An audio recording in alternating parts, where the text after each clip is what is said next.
you guys. Sorry for being slightly late. Wait. Oh, chat's right there. Alright, there we go. How are you guys doing today? Hold on. I'm fixing my audio. How does my audio sound? It sounds like the normal bad audio, right? It doesn't sound like extra bad today. Right on time. Look at me. And you're lying. How are you guys doing? Hello, Bob, the greatest there ever was. Hello, Tasato Gardosin. It sounds better, actually, Otero. Who can say? How are you guys doing today?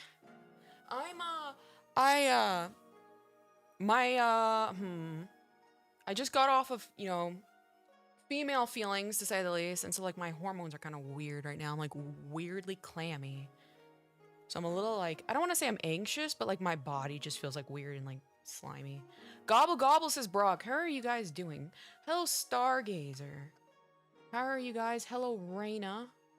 Sorry if I missed you, my dear. Hello, Sophia Perry. How are you guys doing today? I need to move my chat just a little bit more. I have all my notes and stuff like that for today. Today, as you guys can see, I hope you feel better. Thank you. It's really weird. It's like, it could be just a temperature change. It's like, you know, when you're like, I'm not anxious, but my body is anxious. So it's like, I'm like cold, like I'm in a cold sweat. It's really weird. Hopefully that feeling goes away soon. Agreed. So today we're going to be doing a, I don't know what to really call these streams because it's like an open discussion because we have people on, but it's also like a mini panel. So I don't know if you guys have any ideas of what I should call these streams. That'd be great. First time watching, why do I keep seeing my For You page? That's a great question, One Guitar. I'm not really sure. You know, I don't know. Maybe, the winds are calling you in this direction. You never know. The winds of fate. But, so today we're going to be talking about insecurity and how to overcome it. I have some notes. I don't have a specific, method the way I kind of do this, but I do find that talking about these things in kind of like a discussion format is very, very effective. So that's what I'm going to be doing today. Gives One Guitar a donut. Was doing something else in stream when someone super chatted like crazy. Wow, Raina. Wow, manifesting Raina for that. I saw you in the comments on one of their shorts recently. That's hilarious. That's hilarious. So, today we are going to be talking with Tasato and KrispyKlee. I do have some personal questions I'd like to ask KrispyKlee based on his circumstances. And I know he does struggle with insecurity a whole lot, but I have a feeling I know why. You're confused, One Guitar? Okay, so what we're doing is I'm going to have other people from the community come on audio, and we're just going to, it's like a therapy stream. I guess that's the way you could call it. I don't know. I don't know. Should I call it a therapy stream? I don't know. Who's the little girl behind you? That's my daughter. Isn't she cute? Oh yeah, I figured out how to do that today. I'm so smart. If you know anything about Vtube Studio, I just put a chroma key box in front of her. And now look at her. She's running the register. We love child labor. They were chat sugar daddies tonight. She looks so cute there. I know, look at her. She's precious. Thank you. Her name is Rin. She's a super cutie. I'm joined by Yomi today. Oh, Yomi. Yomi doesn't really talk. Yomi's my little kitty. All right, without further ado, let's get the people on board on chat. Give me a second. Hello, Jeff Jeffingson. How are you doing? You came to the perfect stream. Insecure bitches stream today. All right. Hey, Ring, can I have a glass of water? She says $1.99. Sorry, it's getting a little expensive out here running these stores. All right, how do I do a voice call? All right. Let's see. I think it works. All right, speak. Howdy. How are you guys? Oh, whoops. I forgot to unmute you guys. Okay, speak again. Howdy. You guys are great at this. Howdy. How are we doing today? All right, chat, how does that sound? A chance to speak first. All right. I see.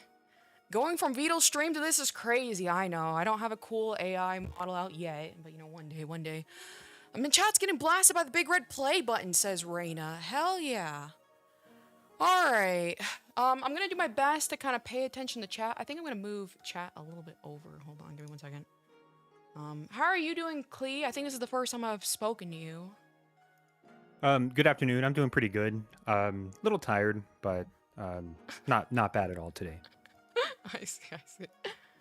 That was a terrible joke about being the first time speaking to you, but you didn't play along. Tough I crowd. caught it. Oh, sorry. I Tough didn't think crowd about out it. here. Damn, gotcha. Oh, it's Tasato. Yeah, Tasato's voice is the crow, and Klee is the little character from Zenless Zone Zero. What is her name? You know? Soldier 11. Soldier 11. Shout out to that. Volume level's good. Everything looks Hello, good. Bob. All right. How are you guys feeling today? How are you feeling today, Klee? Not bad. I'll be honest. I was actually super anxious about this last night, but like all this morning and today, I'm feeling a lot better. I don't really know why. I guess I'm just accepting that this is going to help me grow. Yeah. So, but I'll leave it at that. I see. Yeah, I think it's like you get the jitters, because starting out is always kind of like awkward. 'Cause you're like, okay, like now you have to find out the cadence of like what works for talking over people, et cetera, et cetera. So I can see it, but it seems like you've had good practice on Tasato's stream, our group therapy dog. So it seems like I think you'll do fine, all things considered. Woof woof. Excellent commentary from Tasato. All right, so like I said, I do have some questions for you, Klee. And some of these questions, I don't know have you seen my other times that I've done like these little interview streams in a way? I didn't get a chance to see much of Okay, fake fan. But anyway. Stargazers. Oh God. Anyway, okay, so I'm just messing around, Damn. of course. Why you got blast like that? No, you're good. Tough crowd. But anyway, yeah, so I'm gonna ask some like kind of invasive questions. They're not gonna be too invasive, they're not gonna be too inappropriate, obviously, but it's like they are gonna be kind of questions that are sometimes like hard to answer. They're gonna be questions that are like you probably have to think about for the answer.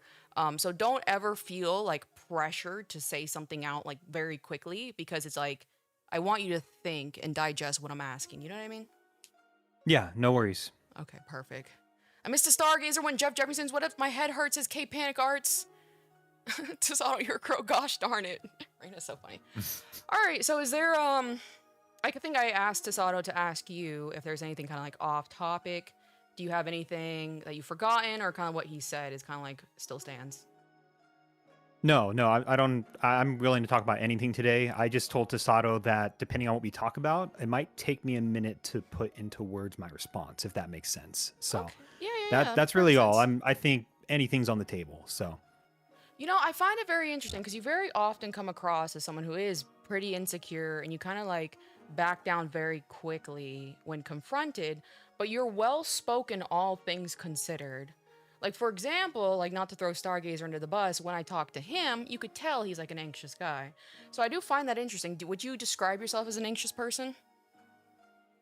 I guess when I'm alone or via text, but Mhm. I can't see people's cues.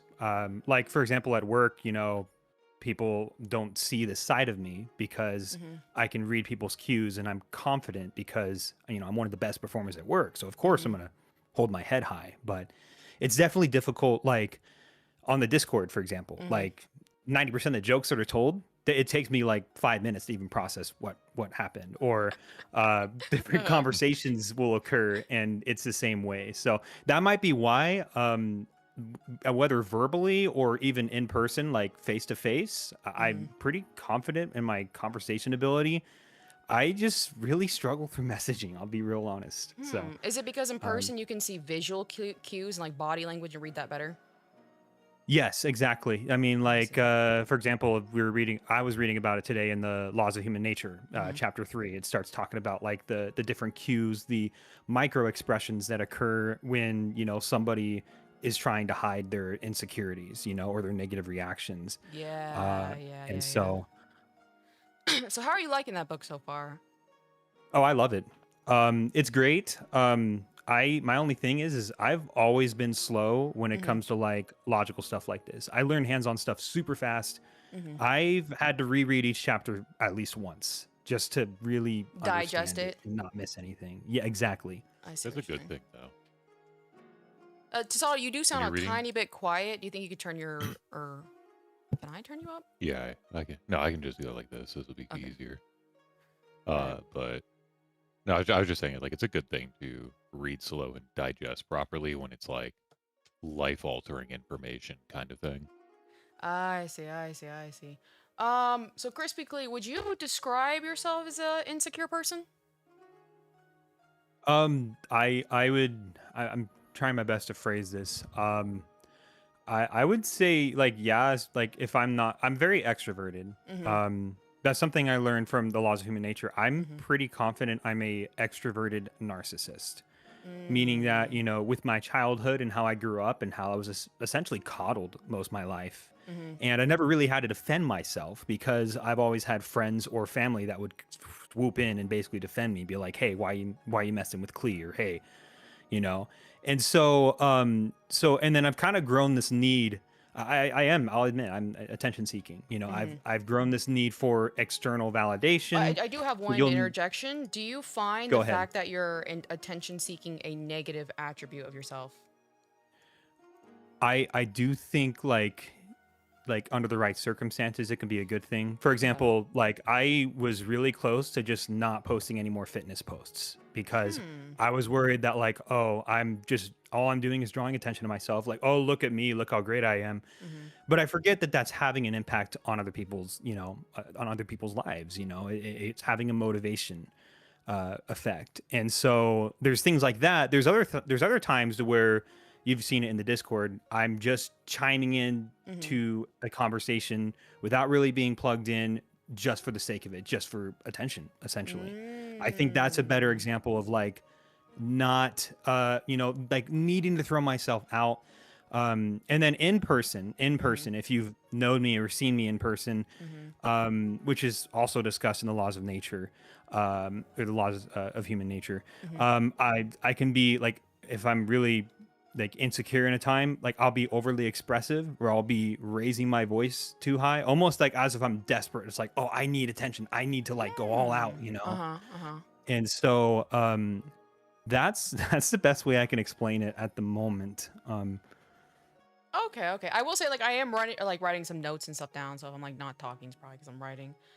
Okay, so yeah, when did you come to the realization that like, well, more so like it is a very you're really good, like well self-reflected of yourself, and that's a really fantastic thing because most people do not self-reflect, and then that is why they will never amount to anything in life because they do not self-reflect on themselves whatsoever. So just the fact alone that you can tell sometimes, hey, I'm literally doing this for attention seeking versus hey, this is attention seeking, but it's a positive attention seeking. I think that's something that we all kind of struggle with. And I think would be the closest thing to describe why people feel that whole imposter syndrome thing because of the fact that there are times to like gloat about yourself and to show your accomplishments because they are very inspiring to other people. So, just the fact alone that you're able to like differentiate the two is a good thing. Do you ever struggle to differentiate when there are times to talk about yourself in a boastful manner versus, maybe you're doing this for attention seeking? Yeah, like I mentioned, like the fitness post thing was something I was Mm-hmm. kind of like internally, combative about. Like I was like I couldn't make up my mind. Like, should I keep doing this? Mm. Is this just coming across that I'm just being a narcissist?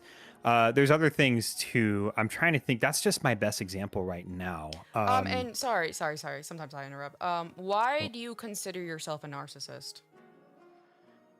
I started to catch it in my conversations. Mm-hmm. One example is I noticed just sitting around the lunch table, Mm-hmm. like I subconsciously I kept circling the conversation back to myself and my Mm-hmm. life. So I realized that, like, at work or even Mm-hmm. with friends, that when I was talking, Mm-hmm. I was doing less listening and I was doing more talking, and then I would subconsciously change the topic back to what I wanted to talk about. And so I don't know. I think that's one example.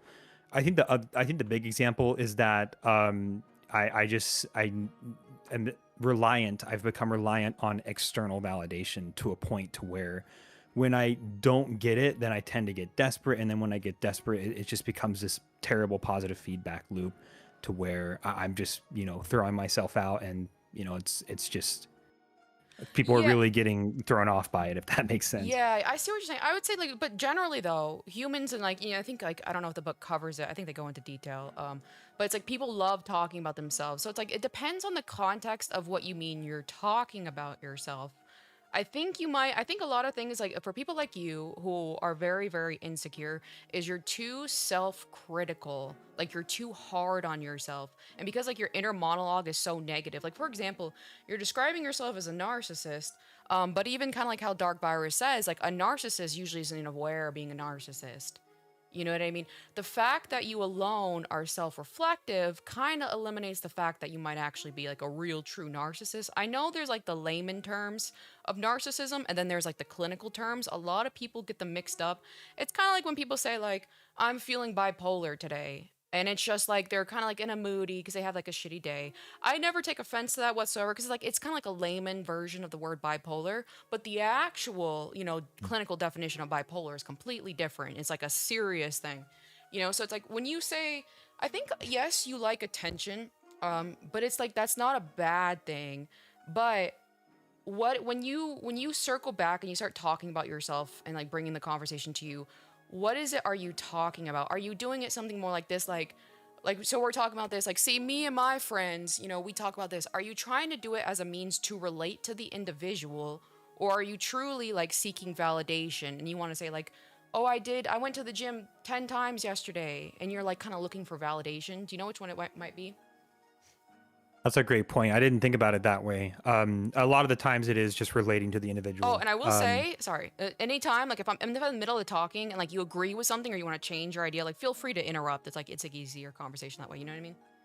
Okay, no worries. But yeah, I that's a good point. I guess looking back on it, majority of the time it's just relating to the conversation. Mm-hmm. Like for example, I got really excited because some people approached me and they had noticed like my physique has changed so much. Mm-hmm. Mm-hmm.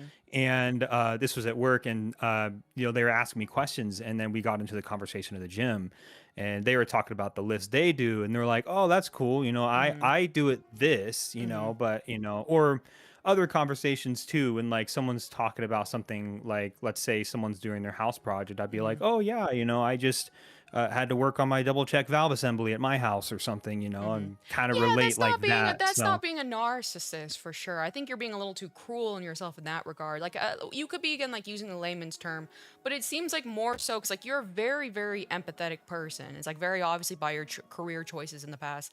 That you're going to want to relate to people. And in fact, it's a very, very good thing. There are very self centered individuals you're going to come across in life where they're so insecure that if you change the conversation like that, like for example, like someone said, like, I started going to the gym, you could say, oh, I started going a week and a half ago. I'm enjoying it.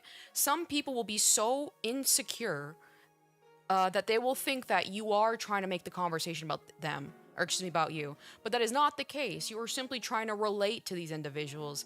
I will say, be careful with, getting feedback. Has anybody ever made you, are you the only one who thinks that you are a narcissist, or have other people said you're a narcissist for doing this?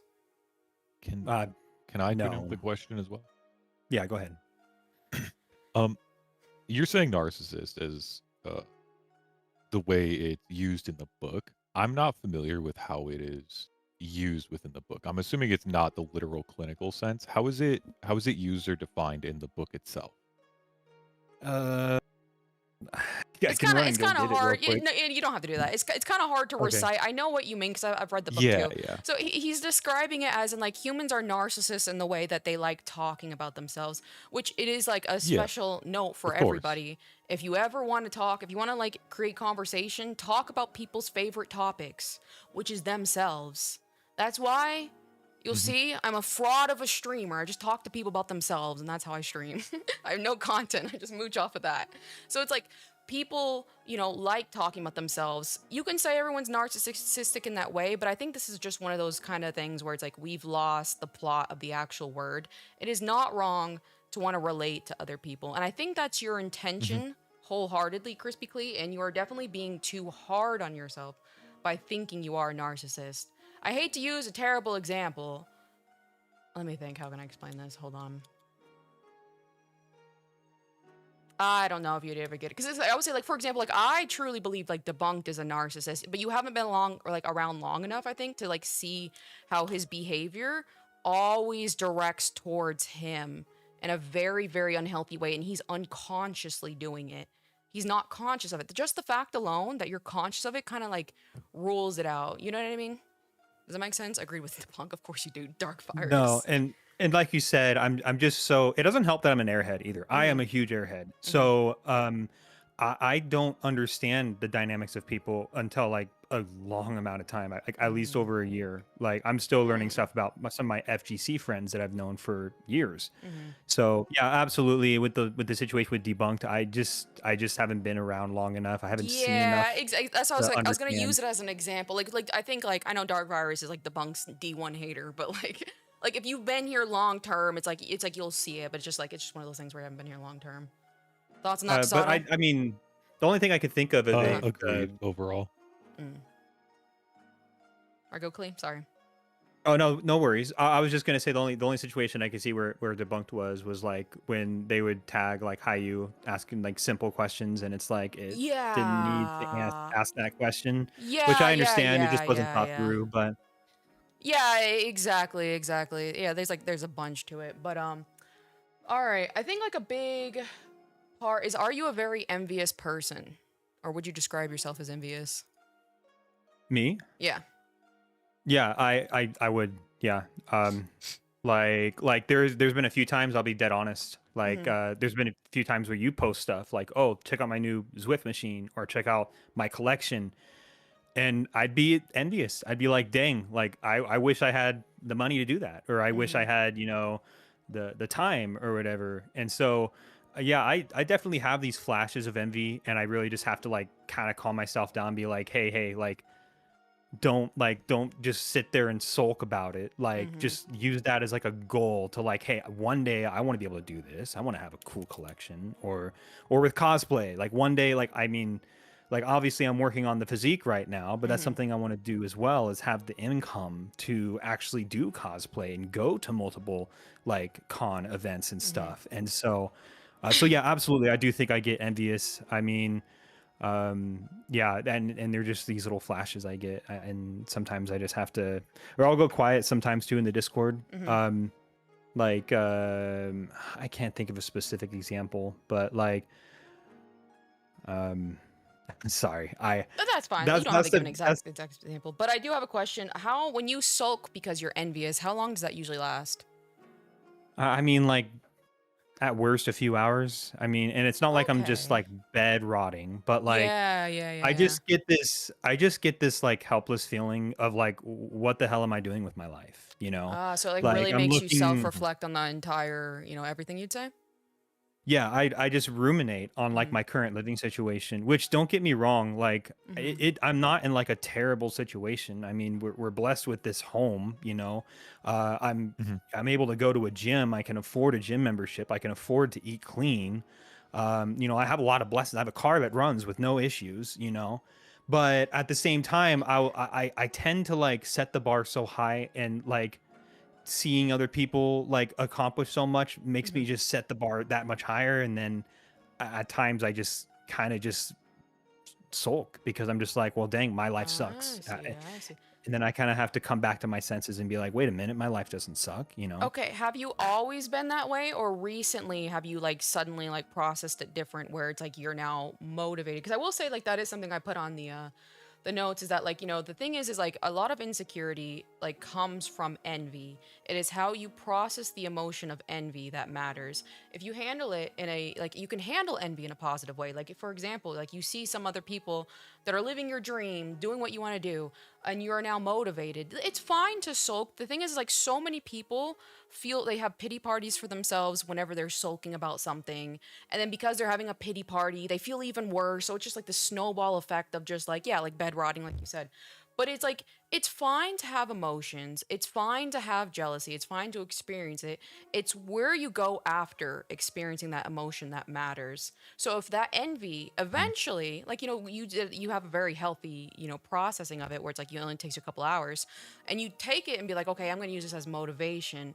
That is exactly the path that you need to be on, when it comes to overcoming insecurity, because I do the same thing all the time where it's like I'll see, like, especially in the streamers, like you see how the biggest streamers, they have the biggest, whatever finances, the biggest crowds, whatever, and so I get envious too. But it's like I internalize it, I recognize the feeling, because that's what you need to do, is like envy and being aware that you're experiencing that feeling is technically something that can be positive.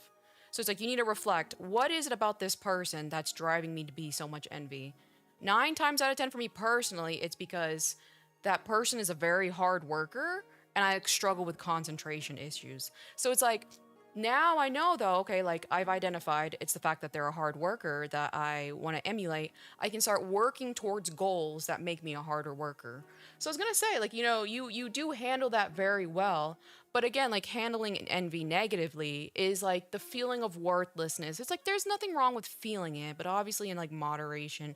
But if you just like sulk about it, that's the issue. And again, I hate to throw Debunk on the bus again, but there were times in the past where it's like he would become so envious. Like he was actually super, because like obviously me and Tasato are very close as far as friends, and he would get envious of Tasato, and it'd make it really uncomfortable for everyone involved. So it's like he never really self-reflected on why he was feeling those feelings. It would just destroy him from the inside out. So it's like just the fact alone that you're kind of like processing envy in a very healthy way is really good to hear. Okay, this is very smart today. I love the today, Jeff Jeffington. What? Hey, Why I just today? corrected that. Today. Let's see. I saw that and I was like, what the hell? I would Jeff? no, I would say she's very, very prepared today. I mean, she usually is like on playing Tetris and like is just having to think yeah. and play Tetris at the same time. Like that's something. That's the Yeah, true now training you're right there. and now you're focused and you're prepared. You have notes. It's like now they're seeing like the full intelligence of KOZ display. So Like dark fires, you're so funny. And of course, like not doing things productive, like if you again, like if you just sulk about that feeling, humans are meant to be put to work. We're meant to be productive. We're meant to progress. We're meant to care for the ones we love. So it's like if you're not doing anything productive, which a lot of people do, shout out to Jeff Jeffington. If you're lazy and you don't want to do anything, you're not very productive, it is going to make you feel worthless. You know what I mean? Doing like sitting here and just doing nothing all the time is going to make you feel worthless.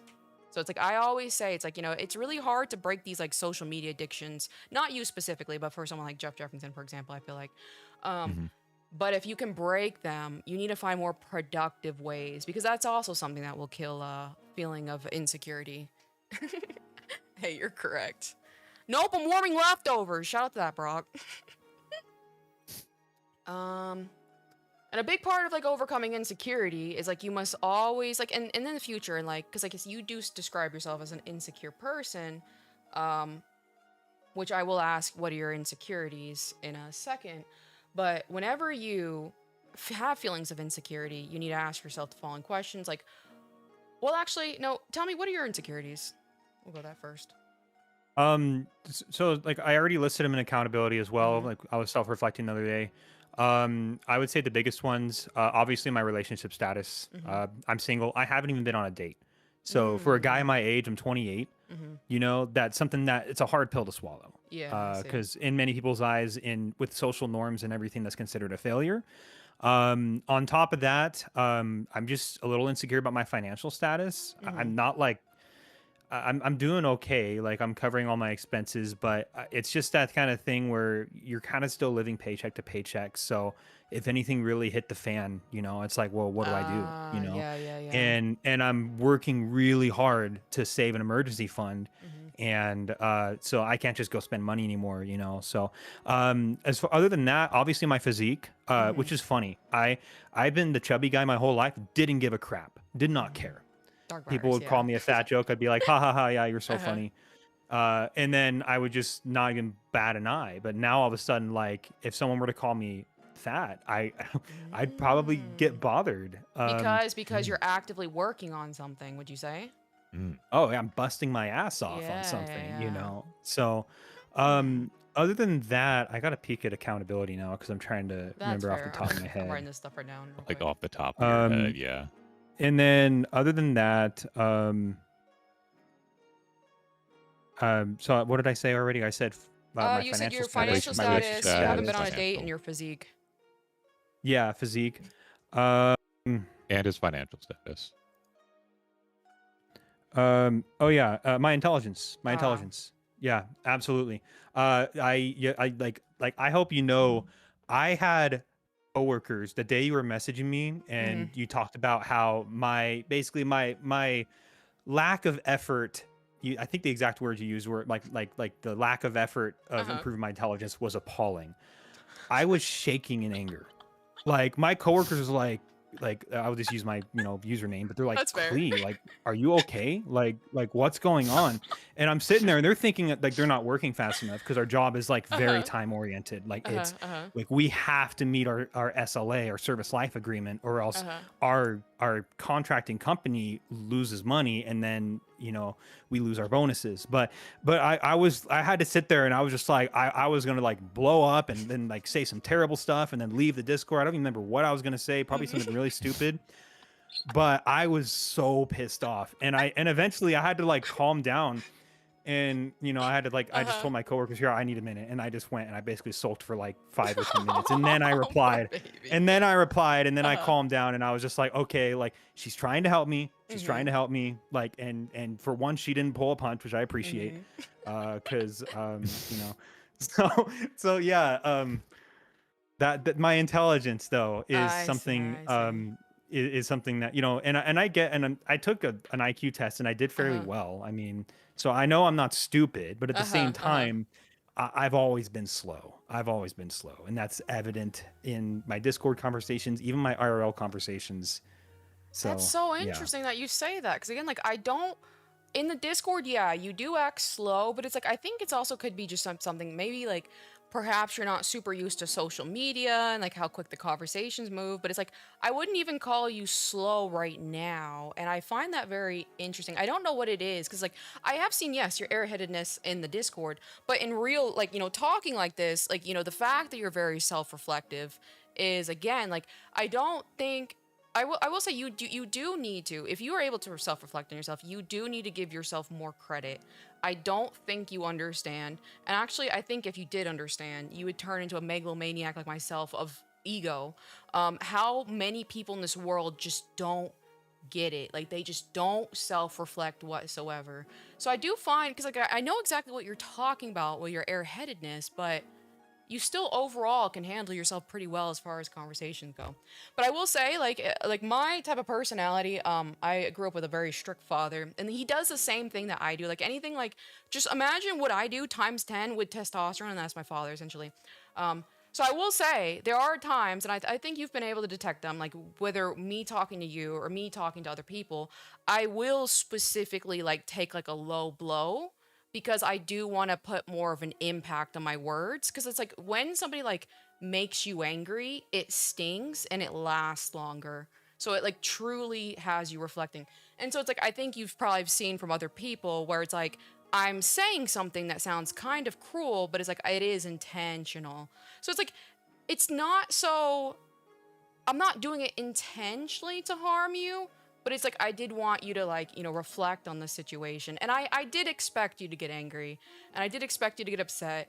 And I'm not gonna lie, because it's like, like everything's like under the water right now. When I saw a Stargazer, commenting to him, like, this is a perfect time to make sure Klee knows that like I don't hate him, because I was like, Klee is an educated person, he can stand up for himself. And I was like, yes, I'm so glad Stargazer said something. Because like I could definitely tell like you were upset, you know what I mean? So it's all a calculated move, absolutely, Jeff Jeffington. I will say. Yeah, the first time Kaozia doesn't pull a punch with you, it hurts. No, I won't lie. Oh, it makes you fucking mad. So yeah, how's your chest doing? Quite literally. And it's funny though, because it's like I said, like I'm so serious. Everybody here, I know for a fucking fact, who's like actively in the community, has hated my guts at one point. Like it's like a christening. It's like an act of it's a I don't know what you would call it, but it's like it's something that everyone goes through. Um, Baptism by fire. yeah, exactly.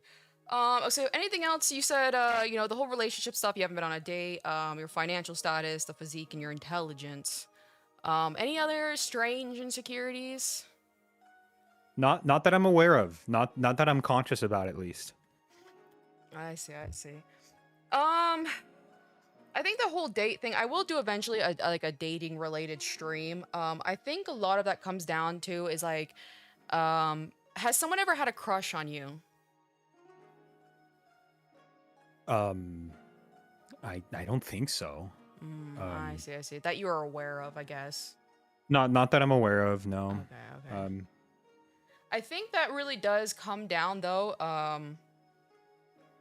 You seem like a very, all things considered, you seem like a self-focused individual.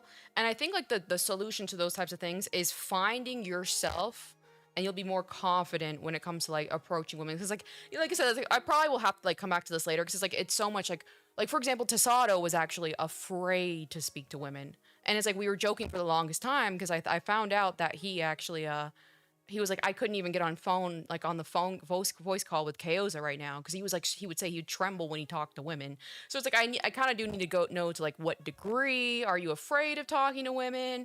Are you afraid of creeping them out? It's just one of those things where it's like you feel uncomfortable approaching women, cold calling women. You know what I mean? yeah, but I do no, think. Go ahead. all I was gonna say is that's actually funny because Mm-hmm. I have like no fear talking to women. I like talking to women. Mm-hmm. But the thing is I only know how to talk to women as like a friend, as like a bro or whatever. You know, as being friendly or whatever. I don't know how to flirt. That's the best way I could put it. Like I don't know how to distinguish myself. Just like, hey, like I'm interested. You're really cute. You know, to a woman. I just know how to be like, oh hey, how you doing? You know, as if like I was a clerk at the grocery store or something, just being really polite and being very talkative and happy. You know, I see. I Because like, think that's a do big you thing. feel like you overthink it? Because I will say like that is like the way to like, because like there are people who like are daters who are just trying to date women, and there are people who are like trying to find a relationship. Because I will say like if you're trying to find a relationship, the friend path is the way.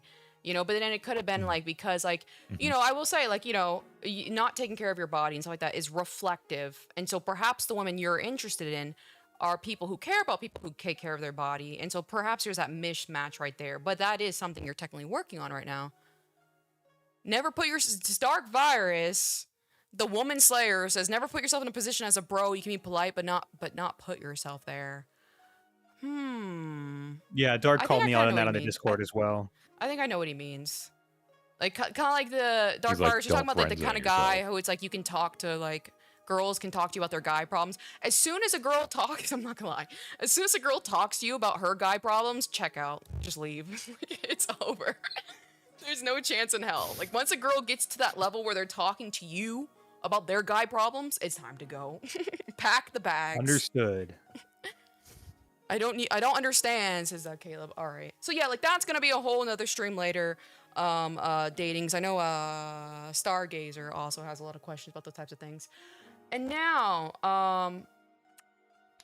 so whenever you have these insecurities, you have to ask yourself, like, what is the absolute worst case scenario? Are you someone who tends to be hyper vigilant and ruminate all possible outcomes whenever you're doing or thinking about something? Absolutely. I do think that ties into my background with the fire department as well. We were put in situations to where my decisions could directly put our crew in life or death situations. So I've always been that way too. I've always been hyper vigilant. Like I love the saying, prepare for the best or hope for the best, prepare for the worst. Yeah. You know, or another good saying is, uh, preparing to fail is or failing to prepare is preparing to fail. You know, you don't, you know, Yeah. and so I am absolutely a planner. I'm absolutely a planner. And so I'm always just, yeah, hypervigilant is a perfect word for it. So I will say, so like, what about? I think that kind of like goes against the idea of being insecure because, like, for example, like if you're insecure about your physique, I will say, what So say you're insecure about your physique, you're insecure about attracting a woman. I think we all know if you have like a better physique, it's going to attract more women. So what stopped you for so long working on your physique in the past in order to make, get to your goal quicker or easier, which is attracting women? Well, honestly, there was just a time where I kind of stopped caring. Well, 2 years ago, I actually pursued a relationship with a Mhm. really nice girl, which Mhm. was a tomboy. Actually, it's funny now I think about it. The Uh, two of the women I pursued in my life were tomboys. that's I don't know why. But they're anyway, great. no, tomboys are awesome. Let's Mhm. be real. But anyway, and it was just this really awkward situation to where I thought I was doing everything right, like we were becoming real close friends, Mhm. and then she started almost flirting with me, and then she started calling me pet names, and then I thought, oh wow, like she loves me, and so Yeah. when I popped the question, to ask her out, she said she only saw me as a friend, and then just kind of Hmm. separated herself, and then I was just like, Mm. what the hell happened? And Yeah, so and I will say it's like that's also another thing. Like again, like I'll cover in that like women course is that like women are very like I think I would say I don't know. It'd be nice to question like who's more insecure, men or women. I know women like a lot of their worth in society comes on their looks and stuff like that, and blah blah blah. Whether or not men will take care of them. So a lot of women will play with men as like literally like a toy. It's like obviously like I do it like in jest because like I'm like a VTuber persona, but like there are women who will get close to you, make you feel some sort of way, lead you on because the idea of you being attracted to them is like the best ego boost like in the world, I think for anybody, but like especially women. So it's like, it could have been your judgment was just off because like yeah, everything you just explained like, pet names and stuff like that, that shows very close familiarity. And so for her to be like, kind of make it weird. But I'm always of the inclination that like asking women out, if you can bear it, I don't know. I will have to say, I would have to see what Dark Virus says. If you can bear it, like don't do it and just become friends over and over and over. And kind of like I said, eventually, like even if other men come into her life, because you guys are so close, she'll always compare her, like excuse me, him to you, and then she might naturally make the choice over time. You know what I mean? So that's very interesting. Women are more insecure because they gotcha. deal with other women more often. I could see that. I could see that. I Keep. wanted to address Mhm. Dark Virus did ask in the chat Yeah, what yeah, was the that was a time good question. frame. I pursued her for 2 years. Hmm. Yeah, it was about two Ooh. years. So I think that's why it was so crushing. Yeah. And I just and that's what happened is, and that was back in 2022. Uh So huh. for the last for until about now, until about like what, like June or something of 2020 or July, whatever it was, that I kind of joined the Discord, and Hmm. there Mhm. was like a 2 year period where I just didn't give a crap. Like I had effectively given up. I'm like, screw it, I'm gonna die alone, whatever. I see. I'm I gonna do see. fun Was it stuff was now. it kind of like depression because like you quote unquote lost in a way? Well, what didn't help is everybody was convinced. Her own parents were convinced. That she liked you? Her yes. Yeah. Mm. And Timothy, well, ironically, the one who got the most upset wasn't even me. It was Timothy. It was Tim. Mm. Like I said, He she quite was literally so could have pissed been off. like leading you on, but I know okay, like in an absolute insane thing that's happened to me like when I was like younger though. And that's the thing is like what was her age? Was she around your age or a little bit younger, a little bit older? She was well, let's see. I'm 28 now. It was so I was like 25 or 26, and she Mm-hmm. was like 22 at the time, I think, or I see, 21. I So she see. was a few years younger than me. I see. Um, but I mean, we were both pastors' kids, Uh-huh. and we had been friends before that, but Okay, we just sorry, so not to interrupt, just so I don't forget, but like there have been times where I had the biggest crush on a guy. Like I crushed on this guy for like fucking like a year and a half. And then like he like hinted or like kind of like asked me out and I rejected him. And it was just cuz like what? I was so What? insecure. I know, I'm insane. I was just so insecure that I was going to mess up our friendship that I was like I just had no Mm. confidence. So it's like that is like I know like that's such a Oh, strange okay. situation, but it's like it is something that happened. You know what I mean? Nothing literally ever came out of that relationship. Rip. You know what I mean? I get that, and I mean the two women I've pursued relationships with, I Hmm. had been longtime friends with, Hmm. and after, pursuing a relationship with them and them not being interested, it kind of created a gap. Now, granted, like, for example, like this last girl I was just mentioning, Uh-huh. she actually reached out recently and we started, just talking as friends again. I think we That's a finally really good got over sign. that. I feel like we got over that hump of like, hey, it didn't work out, but hey, we still care about each other as friends. Yeah. But the first time it happened, it was like my best friend. Mm-hmm. And it became the situation to where, yeah, we just kind of distance, and I haven't heard from her for years, but my parents are still friends with her on Facebook, and they'll be like, oh, hey, look, Oh yeah, the parents make it like weird, and where like they give you well, updates. it doesn't even bother me because it's like I've moved on. I've moved on from it. Like, it's like, oh, cool. She just had a baby with her husband. Awesome. No, congratulations to them. I see, I see. And so, but yeah, that's the thing too, is like now I'm very conscious about that. That's why I'm almost like hesitant to try to be friends with them, because my big fear is like like you mentioned with your circumstance, like I don't want to invest all this. I don't want to make an amazing friend. And the voice in my head is like, well, maybe I just cut it here and just we just don't make any more bets. We don't make any more risks. Let's just have a friend that's going to be great instead of risking it all and then having them leave my life, essentially, right? Yeah, So I totally get that. yeah. So exactly. So it's like a finicky situation, and it's like, and again, like you can't. I will say it's like one thing, kind of like I was explaining to Stargazer on his. You can't take 2 humans' behavior. Honestly, you can't even take 100 humans' behavior, and then like think that like the other human are gonna act the same way. So it's like I do implore you to like become friends with women, because like even if you lose, like every single time you catch feelings and you lose, you are gaining new information for the next person you're interacting with. So it's like you maybe look for things, because like perhaps like I don't know the circumstances, but perhaps she was giving you the friends only vibe since day one, and then she was like really like off put that you kind of did that. Because like I've done that personally, where it's like I've given friends only vibes and then they confess feelings and I'm like, this feels very weird, because it's like I thought I was clear but I wasn't. So it's like there's a lot, but yeah, it's like you do gain a lot of experience talking and befriending women. But hold on, where was I going? But yeah, And I'll so it's just like, add to that too. I was just gonna say, you're right in the fact that like I should, not be afraid to really, keep pursuing, so to speak, or like making friends with women. I can't remember. I saw somebody did a really good short video on like just like I'm gonna change your mind on like why you shouldn't give up on dating, basically, here in like some ridiculous short time. It was like a 45-second video or something. But one line that stuck with me is every no is one step closer to the ultimate yes.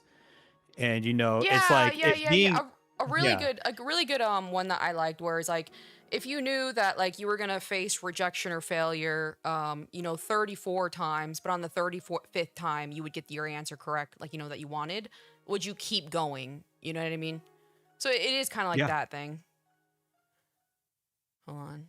Sometimes flirting alone is experience. Yeah, and that's also too. It's like you'll never know what works, for women, because like women are into different things. But I will say, like, of course, when you ever come across like anything like insecurities and stuff like that, it's like, especially for you who tends to ruminate and think of every possible plan, you definitely need to think what's literally the worst that can happen. So like, again, like, say you want to cold approach a woman, what is literally the worst that can happen? I think literally the worst, she laughs in your face and calls you a loser, and then that's it. But it's like, yeah, that sucks, but is it like the end of the world? Absolutely not. Well, the worst you know is what I she mean? calls like the cops on you, like And even she's then, harassing. as long as like you're within your realms, like you didn't get so close to her where she can pretend the whole little assault case or whatever.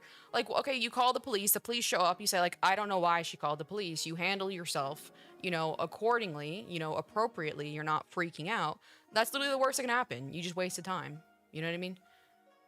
So it's like for all of your circumstances, I think like, again, like you have very valid insecurities, which are like the financial status and stuff like that. Because like that is like a danger to your like current life environment.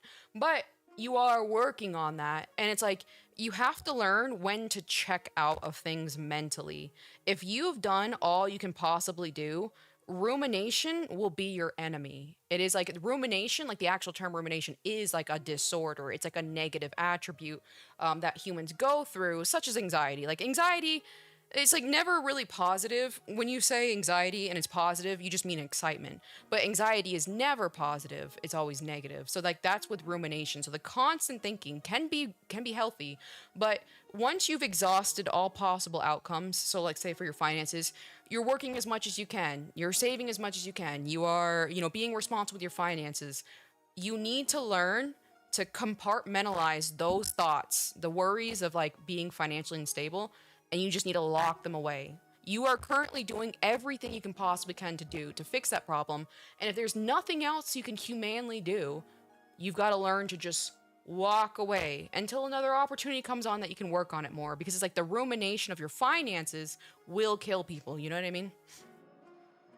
Yeah, no, and I'm kind of glad you mentioned that because it's something I'm actually learning in philosophy right now is like the Stoics. I don't know if you're familiar with like Oh, yeah. Epictetus. Yeah, I'm super familiar with philosophy. Is that his name? Epictetus? I don't know his name specifically. You don't, Todd? Anyway, He's one of them. but He's one of like them. I remember reading about how like the main thing, like yeah, he's one of them. I think there's also like Cicero and someone else, Marcus but Aurelius Seneca, I is one think. of the famous ones as well with his meditation. But that's the big thing is like I'm learning too that I'm trying to apply to my life. But like you said, it takes time. It's a process. Me, I want results now. I'm just being impatient. Yeah. I'm And the same way. Yeah. That's the thing is I'm learning how to like not let things I have no control over bother me. Like I like to say like at work I say it all the time. At work I've mastered it. Like I'm really good. Like people are shocked that like everything's hitting the fan and I'm just standing there. It's like it is what it is. Let's get to work. And everyone's just like, dude, the burning down. What are you talking about? It's like, well, let's start with what we can do. And so, but in my personal life, it's not as easy. And so that's something I'm trying to work on too, is like, I understand that I can't just magically make a bunch more money right off the bat. Right now I'm working really hard. I'm, the little free time I have that I used to play video games, I'm spending 2 hours a day doing editing classes because and at this pace, at 6 months, I want to be a certified editor so that I could actually start doing like a second income thing to where I'm actually not only advancing towards like my dream of being like a content creator editor, but also making some more money and furthering my goals, like for my savings or being able to cosplay or afford collections or stuff like that. Yeah. I will say it's like it's a conscious effort, and it's like a lot of people think it is so funny. It's like usually, what is it called? Is it called Occam's razor, where it's like it's the easiest path is usually the path to success? I think it's Occam's razor. I don't know, but either way, a lot of people think because it's easy, it comes to people naturally. But just because something is simple does not mean it's easy, But quite literally, the process of not thinking about something that's stressing you out is a talent. It is something a lot of people can't do. It's like quite literally like scientifically proven for like PTSD and unwanted thoughts. The best way to get over those thoughts is to not think about them. And it sounds so dumb and it sounds so elementary, but that literally is like a skill that people have to develop. So it's like the overthinking and the rumination is so unbelievably unhealthy. You know what I mean? Dark Virus is broke his stream live. Dark Virus are funny.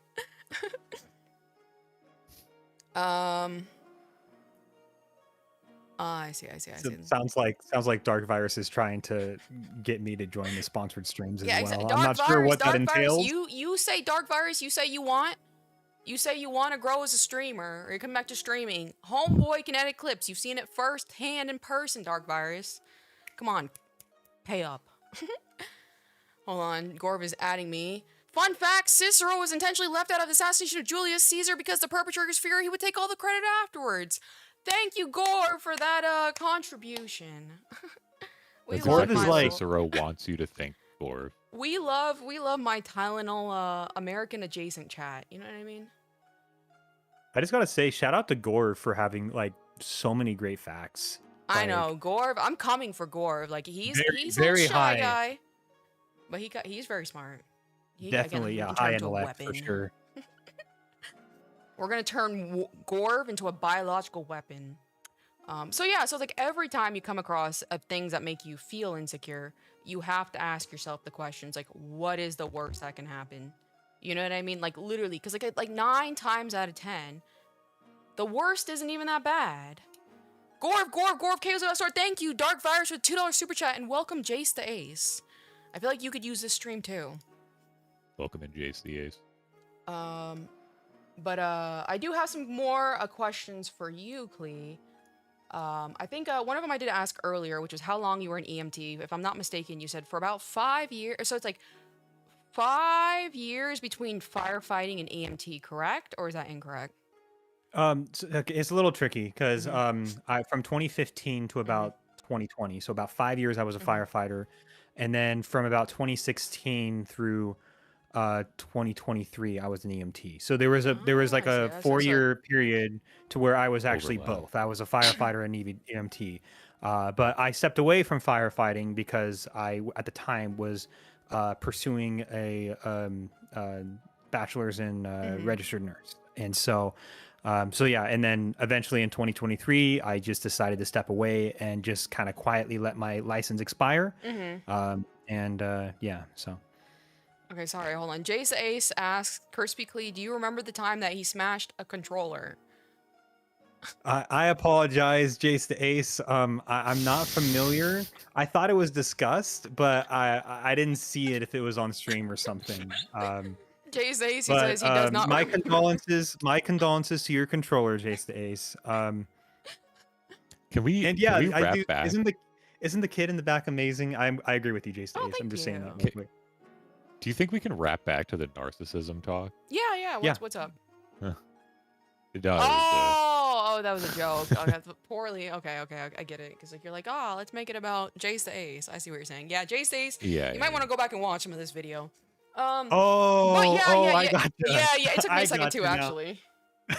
I will say, like, see, that's a great example. You see how like Jace the Ace's comment had absolutely nothing to do with the conversation at hand. He just wanted the conversation to be about him. That's another fine example of a true narcissist. You know what I mean? Yeah. I see. Okay. I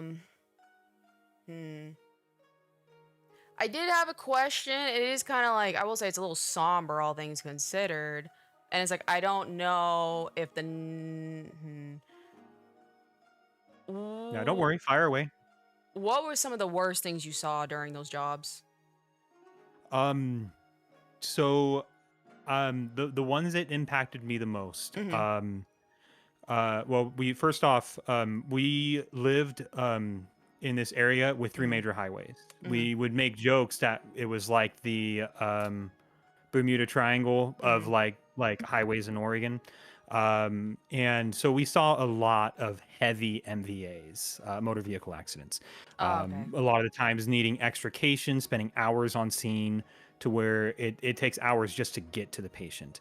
And so, yeah, I've seen enough of those and I mean, one of the hardest things to do is getting on scene and just seeing there's no hope, the patient's gone, but you still have to extricate that body because you have a duty to retrieve that body for the family so that they have closure.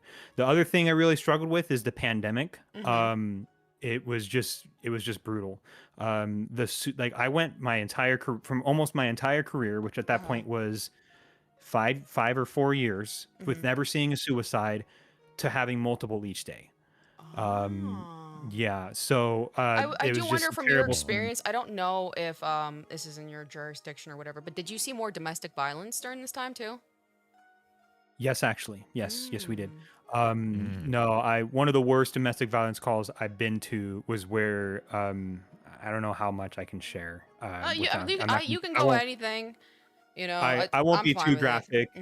But essentially, I mean, we went to a call to where it's because what the situation is you get dispatched, and then a lot of the times the scene's not safe. So what you're waiting for to hear through the radio is code 4. Like scene is code 4, meaning it's safe for you to go as the EMTs.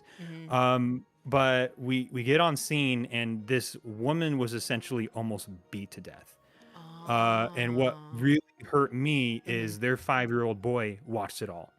And, so we're, essentially almost at the point where we're needing to intubate this woman because her face is so destroyed. And this poor 5-year-old boy is just, I know, is going to be fricked up. Like, especially at that because age. you at know? that age, when they're old enough to where they can actually remember Exactly, that's the problem. Because like, if it's like an infant, you know, it's an infant's memory, but, like, yeah, like, he's gonna process that information, you know, literally the rest of his entire life. And then yeah, and other than that, yeah, I just the pandemic. There was like we had 3 suicides one day. We got very Wow. lucky. I was Uh-huh. transporting somebody who just took a bunch of pills. Uh-huh. So obviously I'm getting the activated charcoal ready. Uh-huh. They pulled a knife and tried to slit their own throat in the back of the ambulance right in front of me, and I basically had to Oh wrestle him Wow. and wow. steal the knife away and be like, "Where the hell did you get this?" And so the Huh. ambulance driver had to slam on the brakes, and so Uh-huh. so I was very lucky because what happened is the knife slipped on their artery. It kind of the artery kind of Ah. rolled. It didn't Yeah, cut. yeah, yeah, yeah, yeah, I And see what you're so, saying. but no, but I've just had a lot of high stress stuff like that. Mhm. I think just the worst thing is just, I mean, it wasn't even just the circumstances. It was just seeing the family's reactions. Yeah, I mean, you Like, see the most Mhm. vulnerable moments in a human's life, like the day where everyone says this is the worst one, like the worst day of my life. Like you see that on like a daily basis almost. absolutely. Well, and Mhm. that's one of the most fulfilling things Mhm. too, is I'm giving some of these terrible examples, or Mhm. not terrible examples, like these terrible events that have Mhm. happened. There's also the flip side to where the patients do make it. Yeah, And yeah. that's such a fulfilling thing to know that I was there. I was there for somebody in their darkest hour, in the worst Mhm. moment potentially of their whole life. And so it was stuff like that that kept me and a lot of other first responders doing it on a daily basis. Yeah, But yeah, yeah, yeah. I see what but you're I will saying. say, Uh-huh. it hit a point to where, I just saw enough to where I'm like my anxiety really kicked in. It's Uh-huh. really interesting. A lot of people think I have PTSD. Uh-huh. I went to the doctor. I actually got it evaluated. Uh-huh. I was actually diagnosed with generalized anxiety Uh-huh. disorder. How soon Um, after the events that you experienced did you go to check for PTSD? well, it was about year 5 where I started really feeling like, Uh-huh. year 4, year 5, I was Uh-huh. like not doing well. Like my parents were very worried. Yeah, yeah, yeah. I was getting night terrors every other Mhm. night. I would just wake up screaming bloody murder, and Mhm. then all of a sudden I'm standing on top of my bed, and my mom, Mhm. because I was living with my parents at the time, I was Yeah. attending college. And then I just look, and my mom and dad are sitting like standing at the foot of my bed, just like, what the hell are you doing? You know? Mm. And Mhm. I'm just like, I don't know. I just all of a sudden I'm here. Yeah. And what they told me is that I was basically like Sleepwalking in a way? jumping up, Uh-huh. not sleepwalking, but apparently I just jump up screaming, Hmm. and then yeah. So that's my night terrors, and I still Mhm. do get them.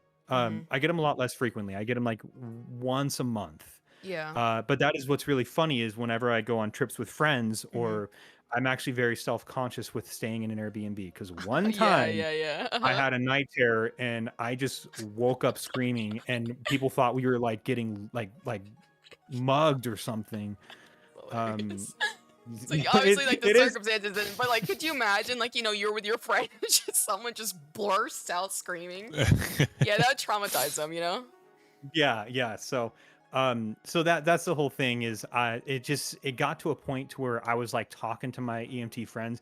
It started to affect me on calls. I Mhm. started hesitating, and Mm. or I would be on calls that were such familiar circumstances Uh-huh. that like I noticed that like my heart was racing, or I was just sweating Ah, do profusely. you, And as of right now, are there certain areas and circumstances in life where it's like you don't want to go because it perhaps can like trigger those memories? Like say, like for like um an example, be like, you know, if you had a lot of times in the ambulance, like, are you afraid or hesitant to be in an ambulance now because of that? I don't know. I mean, just climbing around in an ambulance and stuff Mm-hmm. doesn't really bother me. Mm-hmm. Uh, not really. It's not related to the ambulance, Mm-hmm. but a lot of the traumatic stuff happened like on scene. So, Mm-hmm. here's a great example. Mm-hmm. A while back, that anime came out called Tokyo Revengers, and I don't want to give a I think spoiler. is that the one with the terrorism? Or am I thinking of That's a the different one. one? The Tokyo Revengers is the one where like the guy can like time travel back into like his middle school years. Mm-hmm. Um, and then what happens is like they're parallel timelines. So once he travels back to the future, he can't travel back into the past beyond that point. So time is progressing on both Oh. timelines. But anyway, there's a really bad wreck scene in that. Uh-huh. I had an episode. I had Uh-huh. an episode just kind of freaking out, and like Hmm. Tim felt terrible because we were just watching anime together, Yeah, and it and triggered because memories. it's that was the worst thing ever. You probably know me enough by now. I'm a very empathetic Hmm. individual. It bothers the hell out of me when I cannot help somebody. Yeah, Um, absolutely, like absolutely. when you talked about, some of your bipolar stuff, or Hmm. when you explained to the Discord, like, "Hey, I'm not dying, I'm fine." Yeah. That was something that bothered me because it's like, Yeah. dang, I want to help her so bad, but I can't. Yeah, Um, yeah, yeah, yeah.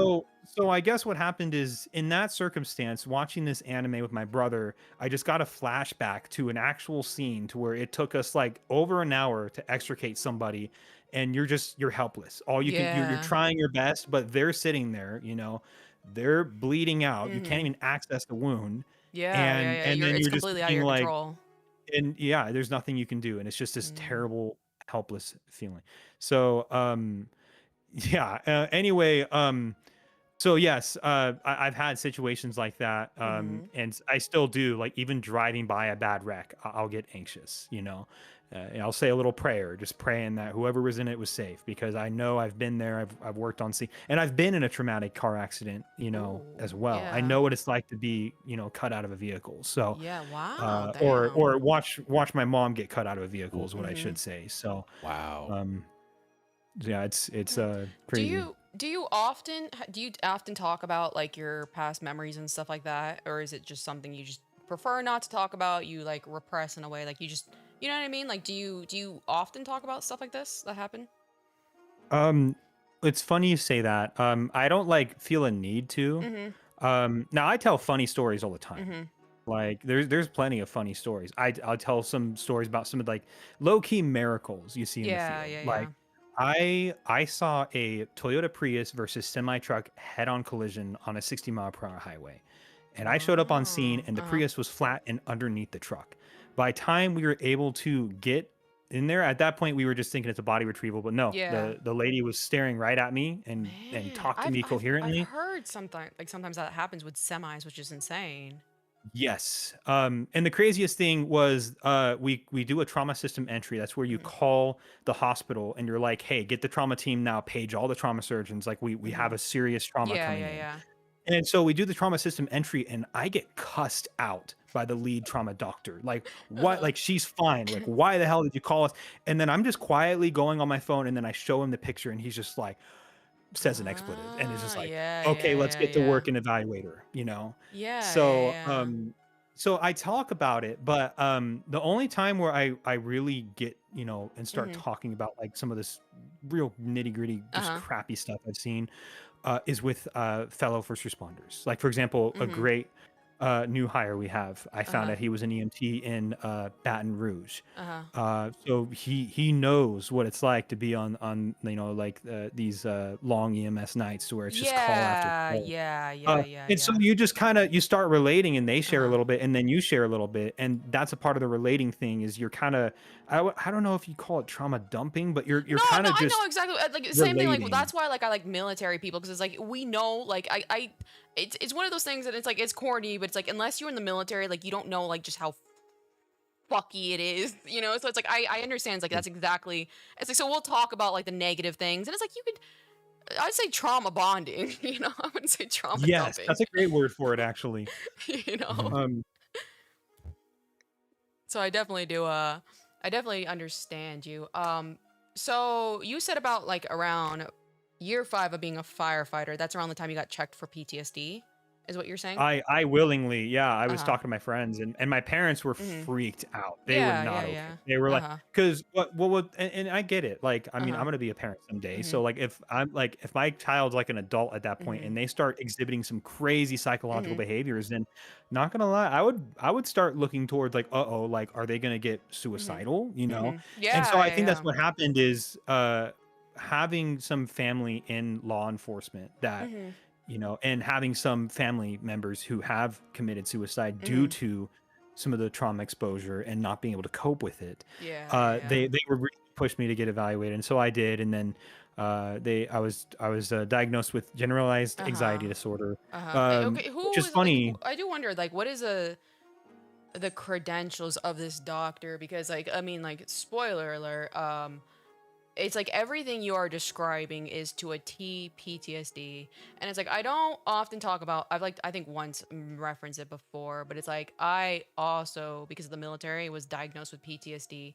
And it's like every single thing you're explaining is exactly what I go through as well on like a frequent basis, like even like the night terrors, the hypervigilance. Like I'm assuming like you probably even have some sort of, do you ever have paranoia where it's just like you're kind of like over, you're just kind of like paranoid for no reason, like, oh, does this person hate Yes, me? absolutely. Well, I didn't know. I thought that Mhm. was anxiety. Like I just feel like So you have to, I will say, s- not to interrupt, but it's like you have to understand that there are like 10 conditions a human goes through, which is like anxiety, depression, or whatever. The worst part about mental illness and diagnosis is that they all mesh together and they share the symptoms. So for example, like my bipolar, you could say, is the depression. And that's why like I even like, like I think I do technically have bipolar, but it's like I don't think to a certain degree that the medical doctors think it, because everything that they're describing can be attributed to my PTSD. You know what I mean? So it's like, yes, Gotcha. absolutely. You will, with PTSD, you'll have depression, you'll have anxiety, you'll have paranoia. The problem is with me specifically, PTSD, of course, means post, so after the traumatic incidents. When you're living in these kinds of conditions, like your body does become adapted, where it's like you are so used to seeing so much disaster, you're almost like numb to it, and you're like, okay, I have to do protocol, because like you have to be numb to it, otherwise you can't do protocol. So it's like Exactly. you're going to like, get used to it, get used to it, get used to it, and then when you're taken out of those positions, your body pretty much remembers like how it needs to act, but it's like you're checked out of the whole situation. And so there's like a mismatch of communication versus like what you're used to of all this trauma 24/7, and then now you're living a normal civilian life. Did you, I will say, how, because I know you've kind of like struggled with your weight and stuff like that. Um, did it get worse once you stopped being an EMT and firefighter, or were you always It consistently? Well, actually, I was actually in great shape at a point, believe it or Mm-hmm. not. Like, what's Mm-hmm. crazy is right now I'm 200 pounds exactly. This isn't the first time I've lost a bunch of weight. Mm-hmm. Granted, the first time I did, I lost muscle mass like crazy. So Mm-hmm. I just kind of became a super, like, I almost became a skinny fat. But Yeah, I yeah, was yeah, yeah. 190, I was 195 pounds as a Mm-hmm. firefighter EMT. And I got down to that weight at least. When the pandemic hit and Mm-hmm. everything went out of whack, I mean, yeah, I put on weight like crazy and then I never Mm-hmm. took it off from there. And there's multiple circumstances to that. I was a full-time student in a Mm-hmm. registered nurse program. Mm-hmm. I was working as an EMT. I Mm-hmm. was working at Dollar General. And Timothy had Uh-huh. lost his job because he was food service and all the food service jobs closed Ah, down. yeah, yeah, yeah. So it was up to me, and I'm in the nursing program, and it just became this downward Yeah, it's just spiral like to it's where it's it's it's nothing almost I could do, impossible. Like the real thing is like it's almost impossible to put all your concentration on everywhere and your fitness. It's really hard. You know what I mean? So I Yeah, so completely I just said understand. so I basically just let my fitness spiral out of control, and then eventually, we had to put on our 30-day notice because we just couldn't afford rent, and then we had to go rent a bedroom and literally, Hmm.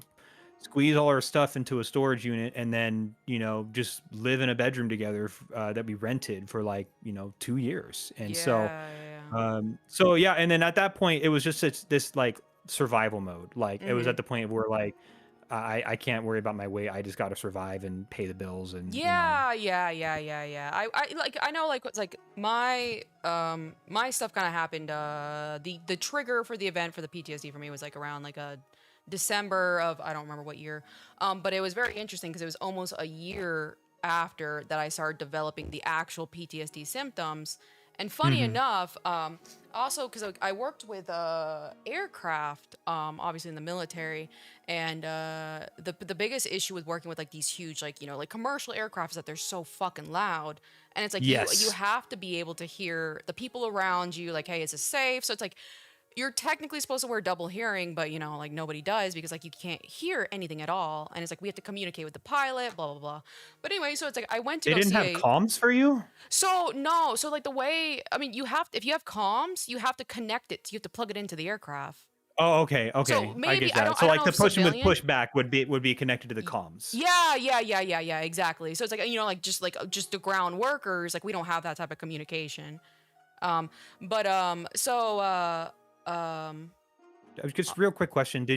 Sorry, it's just related to that. Yeah. I was curious. Did you guys use the IATA hand signals, or did you use special hand signals in the military? Probably. I literally, whenever I get my 3D model, I'll show you.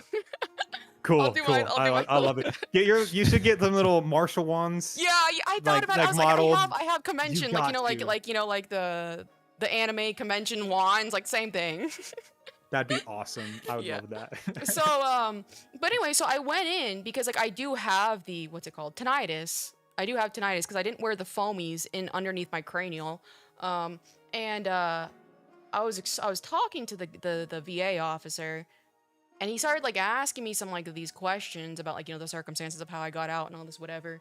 And he's like, I think you definitely have PTSD of these because of what happened. And it's like, I had never even like considered it.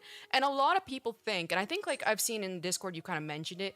A lot of people think it's really hard to conceptualize that you are the person experiencing something like PTSD or even like something like bipolar, because it's like, what you're explaining is literally like PTSD. You know, it's not like, yes, there are people who get their arm blown off. Yes, there are people who go in active combat, but that doesn't change the fact that PTSD can be triggered from like, it can even be triggered from small things because it's so like human specific. You know what I mean?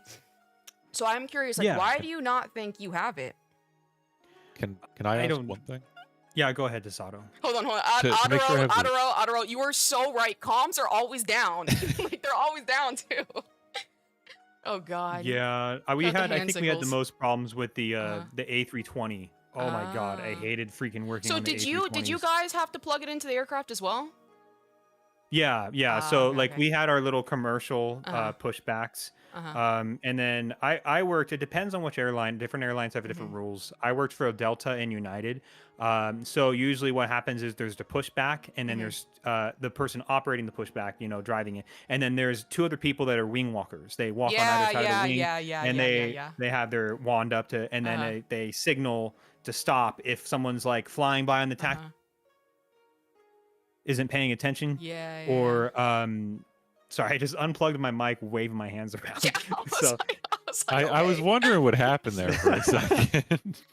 And this is what I'm talking about too. I get excited and I get really expressive. So that's good. It's a good thing, you know. But anyway, so that's essentially how we did it. I see. I know. Like I have never been a flight. Like I gotta go on this tangent real quick, and then we gotta get back on topic. But it's like I have never like been so terrified to fly than when I was after the military, because like, we have such a strict procedure for like launching an aircraft than the civilians. The civilians just like, all right, plane, get out of here. And I'm like, what? Yeah, it's crazy. It really is. I will say one time though, man, you know chalks. Did you guys have chalk walkers? Kinda. We had all sorts of people. We had one man running the ground power. We had one man doing all the chalks. We had somebody doing like the cones to like put out in front of the engines, so no ground equipment hits them. It really depends. It depends on how many people were on shift too. There were shifts where everybody called in, and it was just me and two other people doing everything. So, I did want to say though, it's funny you mentioned that, because I'm actually terrified of flying for that reason. So we were doing a wing walk, and I was walking. Hold on, real quick. Akira, thank you for the $5. I just got a psych not too long ago, and they didn't diagnose me but prescribe me Prozac in the meantime. IDK to see if that's effective. What? That's very interesting. I don't know your circumstances, but I know just I every time I say this, I hate sounding like an anti-medication person, but the rate that doctors hand out like antidepressants, which are very, very serious things for your body, like candy, is just crazy. All I do is just I implore you to do your research before you take that medication, because like I've personally taken some antidepressants and didn't have a good reaction to it, but it's like that's all I can say. But it's like I see it all the time. But anyway, so you were saying wing walking, KrispyKlee? Oh wait, I was gonna say real quick. It's so fucking crazy to see them be like, yeah, no diagnosis. Here's Prozac, by the way. Yeah. What the fuck? Or my doctor's been wanting me on meds for my anxiety forever now, and just finally I was like, okay, sure, why not? And then he was like, okay, here's Lexapro. And then I'm glad KO brought it up, because then I did extensive research on it, Uh-huh. and I realized, oh crap, I could put on weight even though I do everything I Yeah. can to avoid it. So I um, literally, I took Wellbutrin, which is usually weight neutral, and for some people, it actually makes them lose weight. And just the way it kind of messed with my brain and my like dopamine, because again, like with the bipolar, it's just like the bipolar, a lot of people don't understand. It's just like very, very high levels of dopamine. That's why bipolars have such a high chance of becoming schizophrenic and becoming the paranoid. Which a great example is like Kanye. It's like he's bipolar 1, so has like insane amount of dopamine in his brain, and that's why you get some of his little schizophrenic delusions where it's like, it's the people, are coming after him, that type of thing. So it's like the way my brain reacted to the antidepressant was really bad, and it's like I gained a lot of weight, and I'm still trying to work it off. And it's just like, for me, because I have so much value in like being athletic and being able to exercise, I was getting more depressed by the fact that I was gaining weight than I was fixing the depression with the medication. You know what I mean? Sweet, sweet dopamine. yeah. Thank you, Dark Virus, for the $2 super chat. But anyway, you were saying, CrispyKlee? Oh, all I was gonna say is right before, like, when the pilot gives their clearance to the person on the pushback for like that we're clear to go, we do a last minute inspection. Mm-hmm. I did an inspection, and 3 of the lug nuts on one of the main landing gear were completely off, and I was just like, "Are you freaking kidding me?" And so Oh. I look right at Uh-huh. the pushback, and I'm like frantically like, "No, no, Wild. X, like we're Yeah, not yeah, doing this." yeah, yeah. And he doesn't even Wild. believe me. The supervisor doesn't even believe me, and I'm like, "Come look," and then Yeah. he's just like, "Well, shoot." And so then we have to, we have to do all this work. We have to roll because this is a small airport. We don't even Uh-huh. have Uh-huh. bridges. We just have these massive rolling ramps that we have to Mm-hmm. roll up ourselves by hand. Mm-hmm. And so we have to push this massive thing back. We have to deboard the plane. Mm. That plane ended up as a RON, or a remain overnight, because Mm. yeah. And I'm just sitting there, and I'm just thinking, I never want to fly again, man. Like, Yeah, yeah, I yeah, was the yeah, one who yeah. spotted that. There's like what, like 80 people on this plane Yeah. or whatever. I think it was an ERJ or a CRJ. I can't remember. Man, And that's I'm just like, crazy. what the hell? So yes, absolutely. It baffles me that, these commercial airlines, like the military sounds a lot better, but yeah, it's just like, I'm so nervous to Yeah, fly yeah. now. But what I was gonna say though is that one time, because like we had to have chalk walkers and wing walkers every time. Like, so it's like you said, like, based on shift, like we can't move an aircraft unless we have all bodies like positioned, which is like a tail walker, chalk walkers, wing walkers. But anyway, one time the tow bar broke when we were towing the aircraft, and they threw in the chalks, and like how giant chalks are, and the plane just Yes. ran them over, and I didn't I was the brake rider. I didn't even feel the aircraft move them, and it was really funny because we were like, oh damn, well these are useless. Yeah, no, for real. But yeah, so it's just like, do you ever have like, going through all the stuff that you went through as being an EMT and firefighter, do you ever have survivor's guilt? I don't think I've ever had survivor's guilt Hmm. necessarily. Or do you ever feel Um, guilty that like, these people are literally dying or dead, and like you get to go home and like, like come back to your family, that sort of thing? I've had situations to where, like, in the circumstances, and in hindsight, and after just kind of really reflecting on it and understanding, like, there was nothing I could do. Hmm. There was times where I felt like my actions, I could have saved that person. I could have saved that person. Like, I just wasn't quick Mm. enough, or I I didn't see, I see, I recognize see. these signs fast enough. Yeah, yeah, yeah. I know one thing that really wrecked me Hmm. was we responded to a really brutal MVA on the freeway, Hmm. and which was crazy because my mom and dad actually drove past us as, like, I'm like Oh, halfway yeah, hung yeah, into this yeah. vehicle, trying to keep the patient's head, their C-spine, their head stabilized, Hmm. and to minimize any spinal injuries. Well, anyway, we after this long extrication process and getting him to the ambulance, this gentleman is actually doing pretty well despite the traumatic injury. Well, then the Hmm. ambulance phones rings. We have these little they used to be like phones, but now they're cell Yeah. phones that are the ambulance phone Hmm. that is for dispatch. So dispatch calls, and what do you know? Dispatch recognizes it. It's their uncle, and they're like, "Oh my God, are they okay?" And I'm on the Wow. phone, and I'm like, I mean, they're talking, they're conscious, Hmm. they have like a full Glasgow coma scale, they're doing good.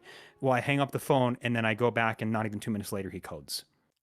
And I'm just like, and I Ah. had this guilt of like, I just communicated to this Yeah, person. that I they're just fine. basically Yeah. like assured them that they're doing okay. And then, yeah, they coded. And we found out eventually that what happened was due to the trauma, due to the neck injury. It was a subdural hematoma, blood that caused so much build up pressure that, you know, and so that was something that really bothered me. This is terrible, but kind of funny. When we got to the hospital, at this hospital, they were renovating the EMS room, so they were letting us use a nurse room. They were celebrating a baby shower for one of the nurses. So we just have this terrible call. We're all just like in the dumps, and they're like, "Oh, here's a piece of cake for you.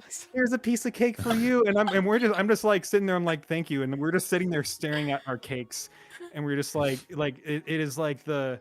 In hindsight, it's kind of funny. I mean, I know what you mean. I know what you mean. It's like, yeah, and it helps getting closure too. That was a nice thing too as an EMT. A lot of people don't know, especially like in the rural areas. You can call back and find out like, oh, hey, what happened? You know, and they'll be like, oh yeah, they pulled through, or no, that's they didn't good, make that's it. good. And so as soon as we found out it was a subdural hematoma, at that point, that's like a widowmaker. There's nothing we can do. We did the best we could. But yeah, I felt like crap. Like we all did. Like it was a 3-man crew, me and 2 paramedics, and we were just sitting there, and like I couldn't even eat the cake. Like we just awkwardly shuffled out and just threw the cake away. You know. Sorry, that was a really weird story, but no, I appreciate it. yeah. But it's just like, so it's like all of these things that you're explaining, it's like, have you ever explained, the thing is like whenever a lot of people get the misconception, not you particularly, that doctors, you're just supposed to walk into the office and then they're just gonna like notice something about you and be like, oh, you might have this type of thing. It's like, I guarantee, I would literally put money on it. If you explained all of these things, like the night terrors, the hypervigilance, the paranoia, do you ever, I know, for example, you recently said you kind of had issues with like your anger and stuff like that. And do you ever have like anger outbursts at all? I kind of get like irritable. Like I'll just have like anger, or I'll rattle off some just really mean or insensitive comments, or we'll just be really rude. And so I guess that's the best way I can put it. I just get really irritable. You know, I mean, unless there's like an actual trigger, for example, like the whole accountability thing with my intelligence and me just getting pissed off. You know, that's a little more. Did you find that your anger was kind of like irrational? Like, you know, like it wasn't like, do you feel as though like you should not have gotten that angry, or you should have gotten that angry? Oh, absolutely. Like minor inconveniences would get me pissed off, you know, or somebody. So you do feel like it was inappropriate, like your response to it in a way? Yes, I would say it was inappropriate. Okay. Yeah. So that was the thing, is like not even that long ago, like a month or two ago, like somebody didn't do the dishes, and I just had like a verbal meltdown, just like, why the hell is nobody else doing everything in this house? And then all of a sudden it's like 1,000,000,000% PTSD. Like that anger, irritability, like that inappropriate. Hold on real quick. Thank you, Dark Virus, for the $5 super chat. When you first came in the group, Tesado, was so jealous of how incredible you are. We were on paper, you seem like a Superman. I'll tell you again, like one day, the schizophrenic I had to deal with both Dark Virus and Tesado when you joined. It was so funny. I'm like, you guys are insane. It wasn't just us two. It was also Leaf and Debunked. Okay, exactly. But Dark Virus created the Kool-Aid. You guys all drank it. We were like, ooh, some yummy Kool-Aid, yeah. No, real talk though. I really wish that KO would have messaged me before KO's-a-con to completely act like you know, like, because then like Tesado, didn't you and Dark like think, oh, like he's just like a nice guy on paper, like he's actually like he's up to something, you know? Tesado was like, he's a psychopath. Yeah. I would have loved. I thought you were just lying. Yeah. Because like that was something I loved doing, is I would help train other EMT students, you know, being one of the more experienced EMTs at the time. And that was the funnest thing, is you would play scenarios like that and you would just throw them for a loop. And that's a good thing though, is because you're going to deal with people on scene that are just whack. Yeah. So if I had known that, I would have went so whack, so that Dark and Tesado would be like, we told you. Right. And hello, Frostfire, how are you doing? But Okay, yeah, so but still, it's like, oh, sorry, go ahead, Tesado. I was gonna say if I could double back to my Uh-huh. question I was originally gonna ask Uh-huh. Oh yeah. way back was it's a half question for you, Kayza, and Mm-hmm. for KrispyKlee. For the timeline, KrispyKlee, you said it was about 4 or 5 years roughly into being an EMT that you got the anxiety Mm-hmm. diagnosis. Diagnosis. Yeah, I think that's what you said. So that'd have been Yeah. about 2020, 2021-ish, somewhere in there. Yeah, I think it might have been 2019, so it might have been actually 4 years. Oh, okay. So I guess the question is, you'd know more about this than I do, Kezia. Are Mhm. you able, like, can PTSD even really be diagnosed while you're still actively going through the trauma That's and the what I was traumatic kind of like explaining. I experiences? don't know. There might not even be like a definitive answer to that, but like the whole point, like, going through But trauma, like like your now that he's body out of it, does adjust to it. It's like, think of it like a prostitute. It's like, they're going through that for years and years, and it's like it's nothing, but Mhm. then it's like after they retire from it, they realize like, what have I done? Those types of situations. It's the same thing, because Yeah, again, like, you can't really, usually, like in the military, it's like if you go through PTSD like during, like when you're like in active like combat zones and stuff like that, you get separated for inability to, what was the word? It's like a specific, it was the inability to properly like integrate with the military lifestyle or whatever. Yes, So it's like, that was my cousin exactly. yeah. Happened to him. It's like adjustment, failure to adjust or something like that. So it's like, I don't even think, off the top of my head, I don't know. I don't think like you can really have PTSD. It's like it always has to be post after the trauma, like yeah. after it. So I mean, that's what it I'm is in saying. the So it's like, name. I don't believe it could have been at the time. I'm not gonna lie, it could have been at the time that you got tested, you actually didn't have it. But the fact that you even mentioned recently, and that's kind of like I think what set me off, is the fact that you said it was 6 months ago that you started having kind of like these like true anger outbursts or the moodiness or whatever. Like that, like, and that's why again, like for me personally, I never even like. Sometimes I'm still like I don't even have bipolar because it's like it's a lot of big anger stuff, but it's like that can Yeah. be attributed 100% to my PTSD, like inappropriate anger and then emotional bluntness. Do you ever go through that where it's like, you just try to hide your emotions to the best of your ability, or you don't even realize that you're doing it, if that makes sense? Like you just kind of go emotionally numb. Yeah, like almost like stoic, right? Yeah. Mhm. And it's almost Yeah. like an instinctual thing. Hello, Black Cat. How are you doing? We're talking about insecurity and PTSD now. I wanted to bring attention to one Mhm. thing too that you brought it up in the Discord, Uh-huh. which I'm really glad you did because it actually really helped me in trying to understand like essentially what I'm going through Uh-huh. when it comes to my insecurities. You made the point that I essentially am taking away all these coping mechanisms, which is actually Yeah, 1 interesting billion because percent. Mhm. I've taken away multiple. I took away more than just the food, Mhm. I stopped gaming. playing video games and I was a huge Mhm. gamer. And so I wasn't playing Yeah. games as much or another big one is I'll be honest, like I was a big spender. Like Mhm. before me and my brother bought this house and had like, such a Yeah. huge expenses, we were going to all these trips. We were going to Vegas every year. We were going to and we were spending money. I was buying all these cool like anime figures and stuff. Now I don't have money to do that. So Yeah, now yeah. that's I would another say coping mechanism. uh-huh. It's so funny because like I will say like I did very similar to you, and I will say like once I got out of the military, all that stuff happened, blah blah. I also started going towards more like coping mechanism. I gained a lot of weight outside of the military because it just like I coped with eating. I had a shopping addiction. I very again like I don't think you've been here long enough, but like for a couple years I've been pretty open about my collection and stuff like that.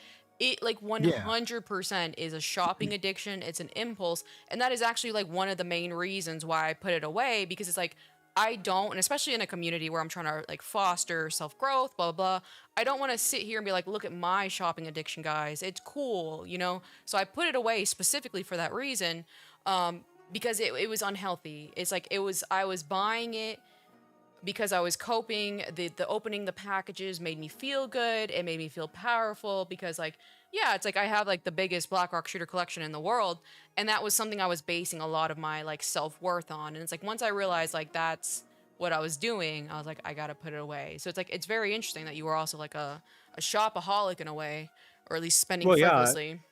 and in this world it's hard too. It's with consumerism. I Oh yeah, mean, yeah, yeah. it's that's just the reality. And so, but I mean, to be fair and to give yourself some credit Mm-hmm. too, like I mean, at least like you're doing incredible with like your fitness, Uh-huh. or with your business and stuff like that. So I understand like we're not going to be perfect, but at the same time, Yeah, yeah. that It's is just there, great. there And are healthier ways. Like for example, like with my fitness, a healthier thing rather than buying another fuck ass toy that just sits on the shelf and I don't do anything with it, I can buy like a new workout outfit or a new water bottle that encourages me to exercise. So it's like I can always take something and make it like better.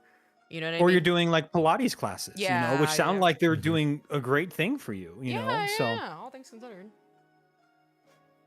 So it's like, I really think, like, at the end of everything, at all, like, this entire conversation, I really think you need to go to a doctor, and kind Mhm. of explain all of these things that you're feeling. Because, like, again, like, if you just say, like, I'm feeling anxious all the time, I'm having anger, yeah, that sounds like the anxiousness that comes with bipolar and, like, the anger that comes with bipolar, too. So it's like, you got to explain, like, the night terrors are not normal. Do you ever wake up sweaty? Oh, all the time. Yeah. In fact, it's like I hate it because I have to always Yeah. like wash my sheets because like I'll just Yeah, wake up yeah. I call in it like a sweating the terrible sweat. bed. Yeah, exactly. Yeah. Yeah. So you know what that's Yeah, like. Yeah. exactly. Oh, 'Cause oh, oh. yeah. Klee hasn't been here back when you used to talk about that all Oh, the yeah, time. yeah, yeah, yeah. I I have it all the no, I time. It's think gross. she mentioned it one Uh-huh. time and I Mhm. was like, I remember thinking, Mhm. I must have misheard that. And then I just let it be. But No, sweating the bed. No, again, and yeah. that's a huge symptom of PTSD. It's like I have had times like where it's like I'll have a panic attack in a dream and then I'll wake up having a panic attack, and then there's other times where it's like I don't even remember the dream and I'm just waking up and my heart's pounding, and that's like, how is your sleep, by the way? My sleep's Uh-huh. okay. I'm Uh-huh. actually glad I bought this Whoop fitness Mhm. tracker thing, and I wear it all the time. And that's what's really great is I actually adjusted my bedtime because my Mhm. brain's like, oh, I just need to go to bed at start point and end point to be 8 hours total. But Yeah, my yeah. fitness tracker was like, hey, bro, you're actually only getting 6.5 hours of sleep. And so I was like, well, dang. Oh. So now I've adjusted. I've started going to bed earlier. I've Uh-huh. eaten like not as close to bedtime. I've taken That's away good. screen That's time, good. and now I'm about 7.5 hours on average. So That's really That's good really because, like, good. yeah, it's like I still struggle with like the inability to sleep, but that's so funny. Like, yeah, like the night sweating is 100% a huge sign of PTSD. So it's like I really implore you to talk to your doctor about PTSD specifically. And again, like you do have to quite literally say, like, bring like a notepad or something. A lot of people are very afraid to like reference stuff when they're talking to a doctor because I think it's fake or whatever, and they're like it's oh yeah, orchestrated. yeah. But it's like bring a notepad and like like put all of these things that you're experiencing and tell it to a doctor, and I would put money on it they would diagnose you with PTSD right then and there, essentially. Well, it's funny you mentioned that too, because my doctor did refer me to a licensed psychologist, and so from what I was Mm. seeing, they can diagnose you with Yeah, yeah, stuff yeah. A like psychologist bipolar, actually will. PTSD, or stuff A like that. psychologist, a psychologist, and a psychiatrist. Psychiatrist Yeah, or psychiatrist. psychiatrist, yeah, Yeah, yeah, yeah. Those are like the ones that actually Psychiatrists are the can. ones that can like psychiatrists are the ones that prescribe can you. give you medication. Yeah. Yeah, yeah, yeah, Yeah, yeah. yeah. Jay Stays asks, is Dark Virus using an alternate account? No, he is not, Jay Stays. But yeah, definitely. Because it's like, I will say again, like, the problem that you're probably facing is being in, like, you were in such a high cortisol stress environment. Because, like, there was a recent study that Tasato actually sent me. Hold on. Thank you, my dear Dark Virus, for the $5 super chat. Are you going too fast with me? Are you watched that video, KrispyKlee? I'm halfway through it. What? Wait, wait. Oh, wait, what are you saying? So Are you so going too he's fast referring with to me? Oh, are you No, so going like he's too fasting. fast? Okay. Yeah. Okay. I was like, Oh, you were thinking like too fast. I'm moving too yeah, yeah, quickly yeah, here yeah, towards yeah, Dark You yeah, moved Virus. too quick, exactly. yeah. He's like, damn, he's running to lose those pounds. Yeah, right? That's hilarious. You said you're gonna fast with me. I know, KO's a brain dead. You know what I mean? It's tough out Brain here. dead. That is a great video, by the way, Mhm. KO. It's in the accountability chat. Yeah, yeah, It, yeah. I'll definitely watch it. Probably after this, actually. But yeah, so it's like there was a study that came out that in the military, it's like they quite literally brainwash you for like all this protocol and stuff like that. And when service members get out, like their dopamine isn't properly processing the way it used to. So they're starting to turn to more external factors in order to get that dopamine that they're so used to. Because, like, you know, these high cortisol environments, you know, is going to create anxiety and, like, excuse me, dopamine and stuff like that, because, like, you have to be fast, you have to be efficient at your job. So it's like, I wouldn't even be surprised if that was something happening with you. But I don't know exactly your coping mechanism after all your stuff. Yomi.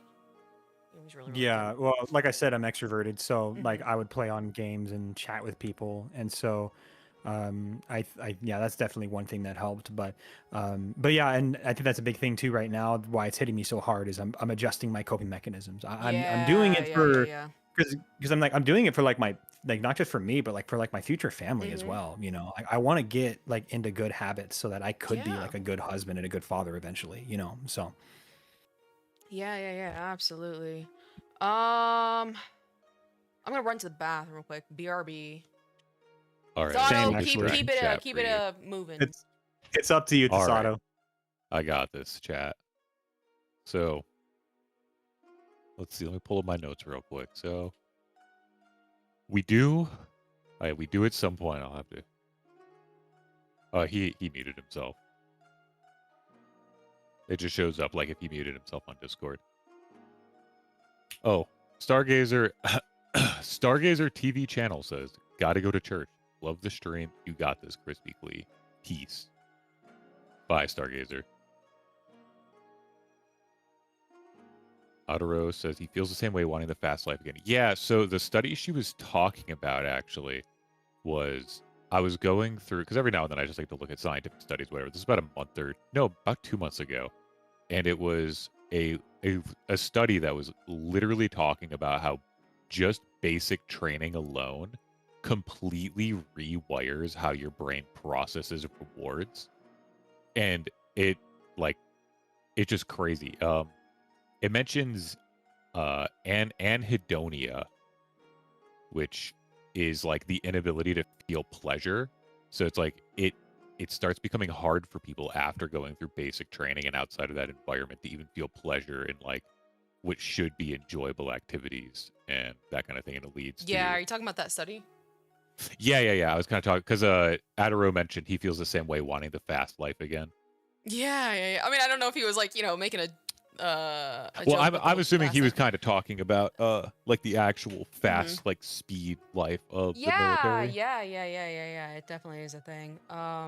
Yeah. Let's Yeah, I was just see. kind of talking about that study in general.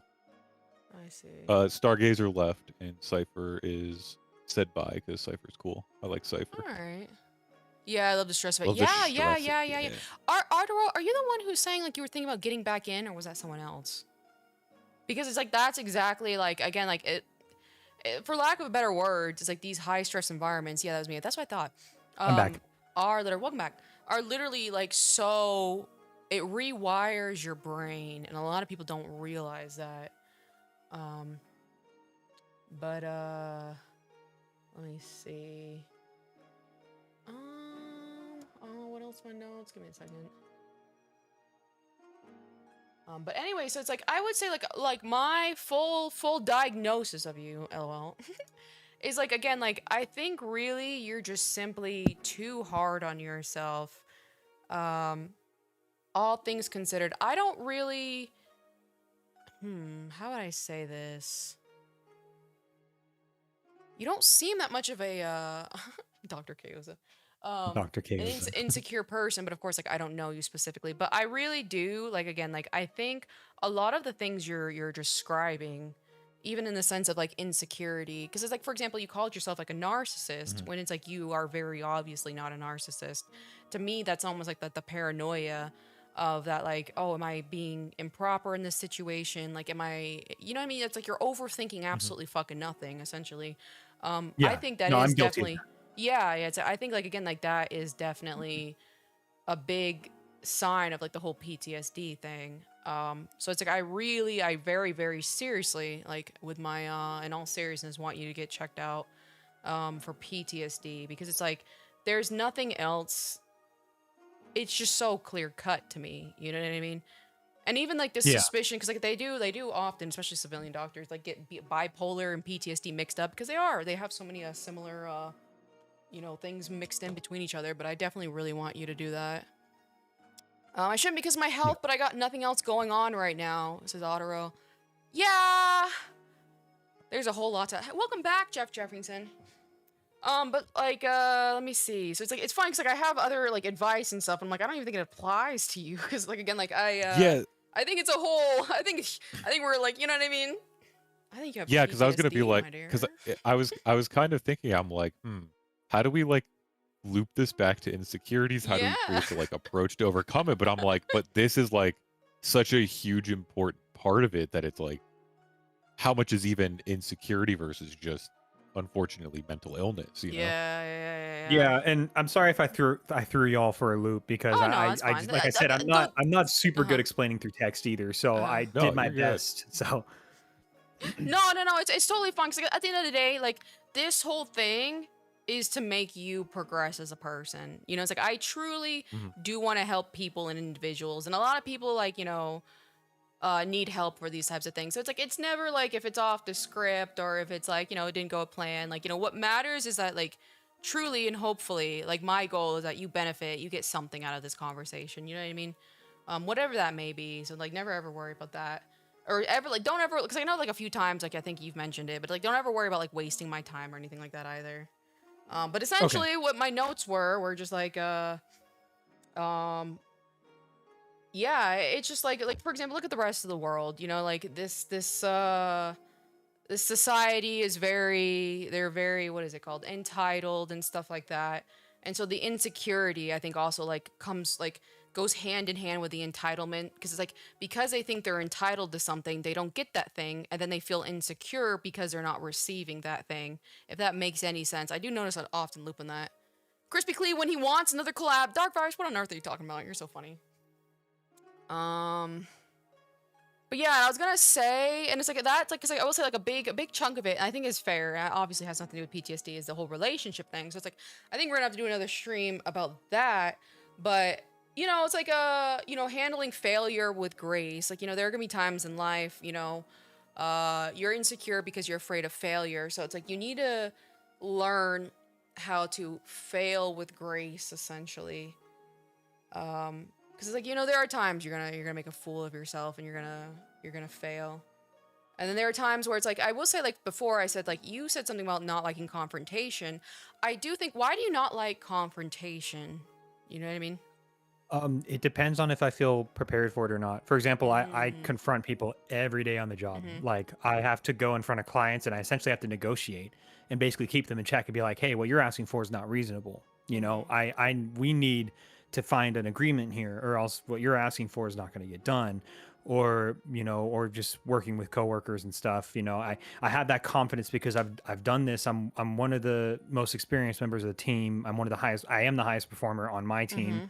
And so I have this confidence. But now in the case of like another hypothetical, like a debate with you, I would be like, heck no, because I know I'm going to get cooked. It's that kind of thing. It's like, really depends. You do, yeah, I see what you're saying. Because it's like the same for you. Because like whatever it is your job is, like I wouldn't feel confident in that regard. But it's like I have like sharpened my skills for like, verbal, whatever you want to call it. Hold on. Yeah. I do want to ask, Jay Stace, what on earth do you want to check the stream for January 25th at the 3 hour 58 25-second mark? That's okay, Jay. Okay, so anyway, KrispyKlee, fantastic example. This is like narcissistic behavior because that is when Jace Ace got exposed as the just some random guy who comments account. So he's saying we need to go check it out. You know what I mean? Oh, that's what that acronym means? Yes. Oh. He has another. I was like, what the heck? He has like 6 little alt accounts, and one of them is just some random guy who comments. I was reading that like a military alphabet, like No, Juliet, no. Sierra, Romeo. And I'm just like, what does that have to do? Anyway, that's another great example of a narcissist. So it's like Jay Stays, for example, doesn't really mean harm with that. He's very like literally unconscious. He's being a narcissist right now because like this isn't there's people on stream. He wants us to stop what we're doing to go look at when he got exposed as just some random guys. Anyway, he's like you get it. But Yeah. And I was gonna say, like, to like a good thing that you said, like, you know, there are times like you didn't feel confident like debating me. If you truly want to get better at debate, like, you know, it's like, you know, there are resources you can study and stuff like that. Because like I didn't naturally become good at debating and stuff like that. It came with like time, it came with age, and it came with like education. I will say the reason why I can speak so confidently generally is because like I've spent a lot of time fact checking myself, a lot of time educating myself, a lot of time studying human behavior. So it's like I can talk very confidently. It's not like a natural thing. So a lot of people think like confidence is natural, and maybe sometimes it can be, but 9 times out of 10 confidence is backed by something that, you know, you can work on essentially. So I do suggest, like, I mean, you're on your way there. The thing is like, yeah, you're impatient, but you're making the right paths like literally every day. It's just this is the time waiting game, because Tasato was also a failure. I don't think you remember. I don't think you were here when Tasato had his little growth arc.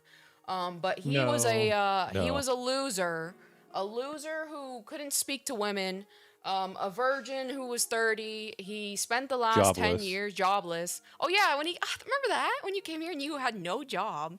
I had Well, no he also had job. I long had hair, no. right? Yeah. Yeah. He had long hair past his ass. It looked horrible. He just never cared about like progressing his life, and he played video games for the last decade. Cause like, what was the game you were addicted to, Tasato?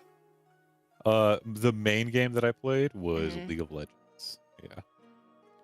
Chase Yeah, Ace is no, on First your time in my life. recommendations. So you see what I'm saying? So he was also a fucking loser. And then he really, you know, started fixing Mhm. himself up. But now he's kind of also going through a similar thing, which is like, this is just the growing pains. Like, oh yeah, like, you know, basically broke. You know, like he just did not have like, you know, the financial circumstances or anything. You.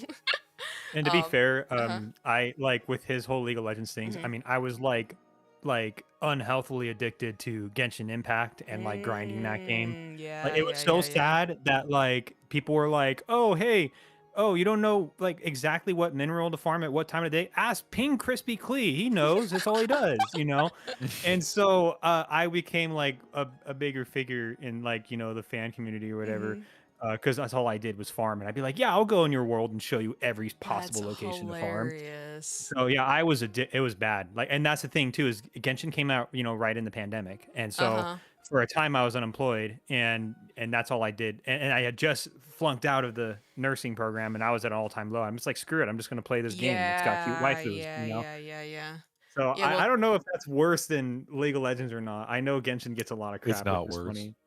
yeah, at least Genshin was kind of normy. Like Tasato literally pissed away his Yeah. life. Oh yeah, and yeah, he had no job at the time. The only job he Okay, wait a he has no second. formal League of education. Legends is more normie than Genshin Impact. Okay, Just to Yeah, perhaps, I throw would it out say there. the community's kind of spiraled. That's true. That's true. I'm kind of glad I disconnected. In Same. fact, I actually contemplated changing my name to something else, like just getting rid of the Klee. I think that Yeah, was feel my free, feel FGC free. game. Yeah, Yeah, for yeah. free. Can anyone ever be redeemed? Jeez. Absolutely, Jace the Ace, but you have to make an Yep. outward effort to redeem yourself first before other people can Unless redeem you played League of Legends. Yeah, unless you did that. There we go. What is that, like blasphemy or something? League of Legends. No, Yeah, it's exactly. worse. It's worse than blasphemy. Yeah, so Tasato was a failure, and what Tasato also really did was he would hide a lot of his emotions and hide a lot of his failure because he was really afraid that when people met the real Tasato, like they would like abandon him. And this all stemmed from his childhood, where he was an orphan, and often like he had to deal with insecure parents in the sense that like, you know, he could lose his parents, that sort of thing, and he, you know, faced betrayal from his It did. possible, like, how would you refer to it, as the mother in the situation? Your father's wife, I think you say that too. Oh, yeah. Whatever. Where, She you was my know, mom at the time. yeah, she was like, you know, like they adopted him together, the dad and the mom, and then But they only fostered. They didn't adopt. okay, before well, they sorry, the divorced. correct term. Sorry, I'm not, you know. um, but then once the parents divorced, the mom was like, okay, well, I'm bi. You know, I'm no longer the Yeah. mom, and so that kind of messed him up a lot. So it's like, No kidding. yeah, so She traded full custody of me for a riding lawnmower.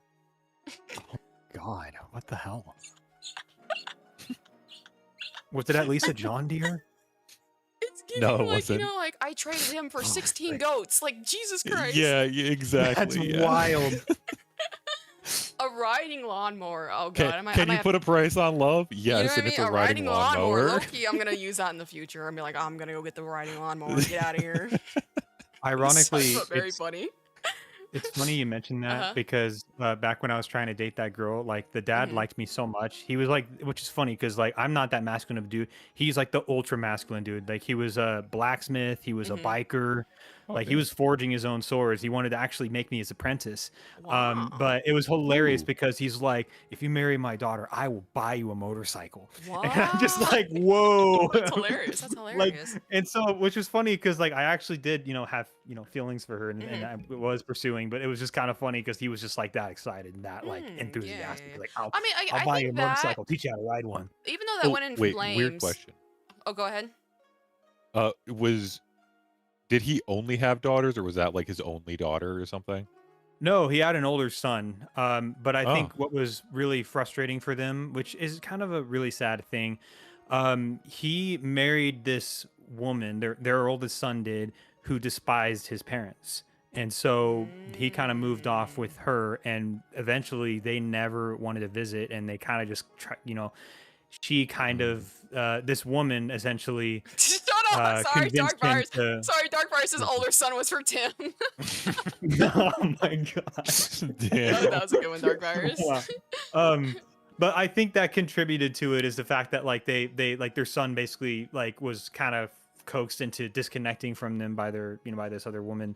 That I think that was a thing too, is they were like, oh yeah, come over here and be a part of our family or whatever. And so I don't know. It was weird circumstances all around, but I will say, like, the benefit though is that like parents generally are, like sometimes like they have a good head on their shoulders, and so the fact that they saw like yeah. good potential in you as a future husband, it's like I think that was a Mhm. very good thing, all things considered. I don't know though. Yeah, Sometimes, like, look at my parents. Like, they have a tendency just like to see anybody who's like any Uh-huh. capable, and they're just like, oh yeah. Like That's you got to insane. realize how awkward it was when I told them about you. Their Uh-huh. first instinct was, is she single? You gonna marry her? And I'm just like, relax. Like this is a No, friend. no. You know? You should have gone. You should have gone with it and be like, yeah, I keep a photo of her in my wallet, and like you bring out like my VTuber. No, You just like look no. full psycho, like Oh. you're in love with an anime character. That would have been take funny. the No. Dakimakura out. Yeah, exactly. Like, guys, this is her. Hilarious. I mean, actually, yeah. Maybe I should just get I kind of want to keep a wallet photo now, just to be like, yeah. Just And talk about the thing is, she's you have into to be so serious fitness, about it too. Crispy Like, taking yeah. Pilates KrispyKlee, are you seeing classes. anybody? Well, it's a little complicated, but Uh-huh. yeah. And then just to pull it out of your wallet. And just don't like laugh. That way they like just think you're Yeah. insane. Oh no, and I can commit to the bit. I can absolutely. I mean, I can engage some acting skills, but it depends on how uncomfortable they get. I'm actually really lucky. For the first time, I got to show you to show your content in your store and everything to some other, because it was so funny. Like, I'm just working with these new hires. 3 guys got hired. I'm training. They started talking about VTubers, and I'm just like, I just That's like whip my head, and they're just like, because they're not. I'm super stoic at work. I'm like Yeah, on yeah, the yeah, task. yeah. I'm like, I almost have an RBF at a point, Mhm. It is so funny because they just see me light up, and I'm just like, VTubers. Like, did you say VTubers? And then I was like, I actually follow a VTuber, and I pull out like the video, like the channel, and I'm like, look at these shorts I made for her, That's hilarious. That's and so hilarious. and so it was so cool cute. That because really like is. they were like, I was so excited to like to show them like your content and stuff, and of That's course they thought it so was super cool. funny. So That is awesome. but That's awesome. but it's so hard though, because nobody like, I mean, yes, it's gotten a lot more popular, but like when you live out in like the country like I do, I mean, like even anime is still like a, what the heck is this Japanese cartoon or whatever. Yeah. The Chinese So- cartoons. No, Yeah, the Let's Chinese be, if you're in the country, it's Chinese cartoons. Yeah, exactly. Okay. It's Yeah, the yeah. Chinese cartoons. Like, Those okay, Chinese out where I cartoons are live, spying on you. they refer to them as Oriental cartoons. So that really tells you something. That's crazy. The old. But yeah, so it's like I was gonna say, like, again, like you have, like, I can't really even give you that much advice because you have a pretty good head and your shoulders, all things considered. And that's not to say in the future, if you're feeling some sort of way, always feel free to approach me. Don't be like, oh well, Chaos has said like, She sees nothing she can help me with. You know what I mean? I know some people are overthinkers, debunk, but anyway. So it's like I could see that, but it's like I was gonna also suggest like rejection therapy and stuff like that. Are you Okay. familiar with the concept?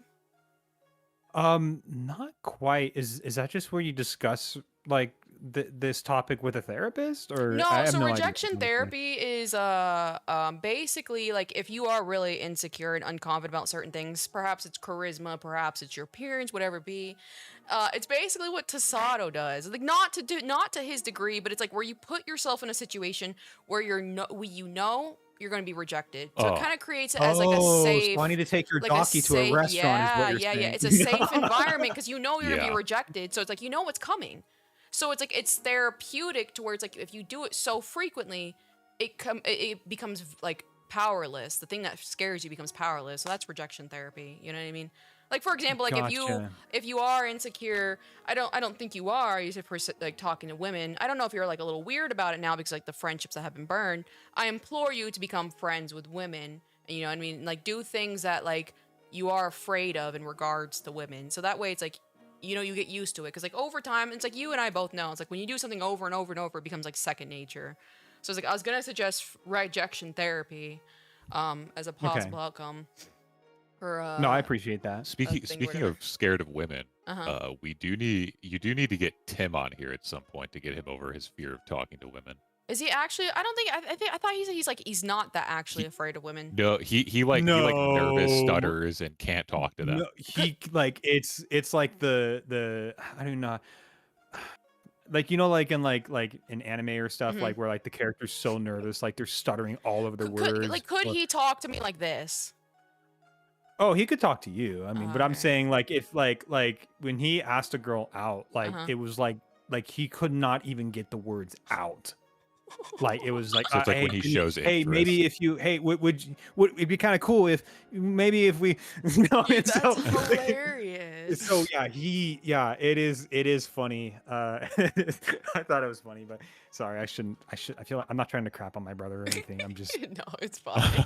I'm just saying, I just want to Hey, confirm. you can blame that, me. yeah. I opened it up. Okay, that's fair. That's fair. He could talk to you because you're one of the boys. KO's a hell yeah, extreme man. Actually, a good point. But I think I think like the best method forward again is like do a specific like relationship kind of stream. That way we can talk about that because I will say like again like a lot of that kind of falls into those types of things. But other than that, I don't think Tasato, do you know if I have anything that I've missed or do you have any questions, KrispyKlee? I'll let Tasato think. I'm gonna ruminate real quick and see if I have any questions. Anything, Tasato? Really, the things that I had in my notes, and even like the notes that I took throughout to try and like answer, there's not really anything to add on. We went over everything, so Yeah. Again, like I think you're just simply too hard on yourself, and it's again, I think this is a result of you being a hard worker in general, and again in your circumstances. And I'm so serious about the whole PTSD thing. Like, don't brush it under the rug because it's like it is something that you need to take seriously. And it's like even just like the idea like alone. I will say like me personally, like when I was diagnosed with PTSD. I kind of lost my mind, but I very often lose my mind. But so it's just like the idea that like I had something that for the longest time, everyone thinks it's only from people who were shot at or lost limbs in like Afghanistan and stuff like that. I think it's very, very important for your mental well-being to get a diagnosis. Are you like, sorry, are you playing with your little thing right now? I'm so sorry. Okay, I was She like, is. what is Yeah. like, who is playing we like? can hear it. It's her Also, Tamagotchi. I was like, who is playing He started Galaga right now? The, Like, what's the, that? the reason she's trying to wrap up the stream is because she wants to play with her Tamagotchi. So Okay. sorry, Tamagotchi's more important than your mental health, KrispyKlee. So I canceled practice for nothing. No, I'm joking. I'm feeding him some It's pasta. Like, don't yeah, worry, guys. PTSD sucks. Beep boop. Yeah, No, I'm you know what I joking. mean? Like, Oh, so I guess I will ask. Uh-huh. I will ask one thing. So we've kind of talked about your, like fear of confrontation, basically. Yeah. But there is one thing I did want to bring up. You still do it, so I'm curious what sort of insecurity you think it stems from, because it doesn't fall into the 4 categories that you said. Yeah. It's you'll often say something, and if there isn't like a response to it and like whatever timely manner you're looking for, you will sort of just like recant it before people have even reacted. Like I've seen you do this Yes, I'm obviously 100% like in guilty. our even just in our chat here. Ah. Yeah, no, it's actually funny. Like, there's been things like I've like DM'd KO about, and then like it sits there for like an hour, and then I'm like, and then I sit there and I'm just thinking about it, and then maybe I shouldn't have done that or whatever, and then I'm just like, okay, and then I just go and delete it real quick, and then I'm just like, okay, I hope she didn't see it. Like that's happened like at least 3 times. Because a Really? lot I of didn't times even I'll know. ask That's a question and hilarious. I become like really insecure about it because I'm just like, oh great, like she's probably just going to be like, oh, you can just look at ChatGPT for that, you know. And so I just usually That's I go and then I so go over to funny. ChatGPT and ask it. But even Tasato gave a great example. Like the other day in our group chat between me, Tasato, and Tim for Tasato's little Sunday streams. What happened is I gave the random like suggestion just out of the blue. And that was the thing is I was in an upswing of confidence at the time. And I was like, hey, like you ever want to like play a game on stream and just kind of goof off or whatever? And then it sat there for hours. And then at that point I hit a low in my day to where I'm just like, go ahead. Wait sorry. a second. I want to just to get the timeline here down. Okay. Oh, it probably wasn't hours. I don't know how long it was. So that so up. that's why it gets funny is it goes he goes random thought. I'm gonna quote here just so if you don't thank mind. you. Yeah. So he goes random thought, but would y'all be up for a like random co-op game or something sometime on Sunday? And I go, yeah, like I did / do with Leaf and Debunked. And he goes, yeah. And then like a couple minutes later, he's like, Loki thought about a horror game. Me and Tim screaming would make good content. And this is I'm working, right? So I don't respond to it. I get out of work. Okay. And I get out of work and I see the message. It goes, don't mind me. I just felt creative out of nowhere. Lol. Looking forward to the next Sunday stream though. He basically like PR'd, like, never mind, I was just like feeling excited. Yeah. Yeah, just like, oh, I'm just excited. Don't mind me. And I literally said, it didn't fall flat. Don't worry. Yeah, I will say like that is like kind of like an anxiety thing. Like that's like unnecessary. I do notice a lot of people do that, but it's like you do have to understand that's like a great thing actually that you can do more frequently to kind of get over it. Because like there are times like I'm assuming there are times people message you KrispyKlee and it's like you can't respond right away. So it's like give yourself that grace that you give other people. So it's like if someone didn't respond right away, understand like, maybe they're busy, maybe they're working out, maybe they're doing something, you know what I mean? I know for me personally, like I said, like there are times where I get too like overstimulated with just anything like notifications, whatever. And I just leave Discord. Like I just don't use Discord at all. Maybe like if I post like on my computer, it's on my computer, I don't have my phone. So like there are different reasons why people don't use social media, but don't let like the feeling of like being rejected in that situation like stop you, like kind of like how you kind of recanted in a way and said like, oh, don't mind me, I was just feeling excited.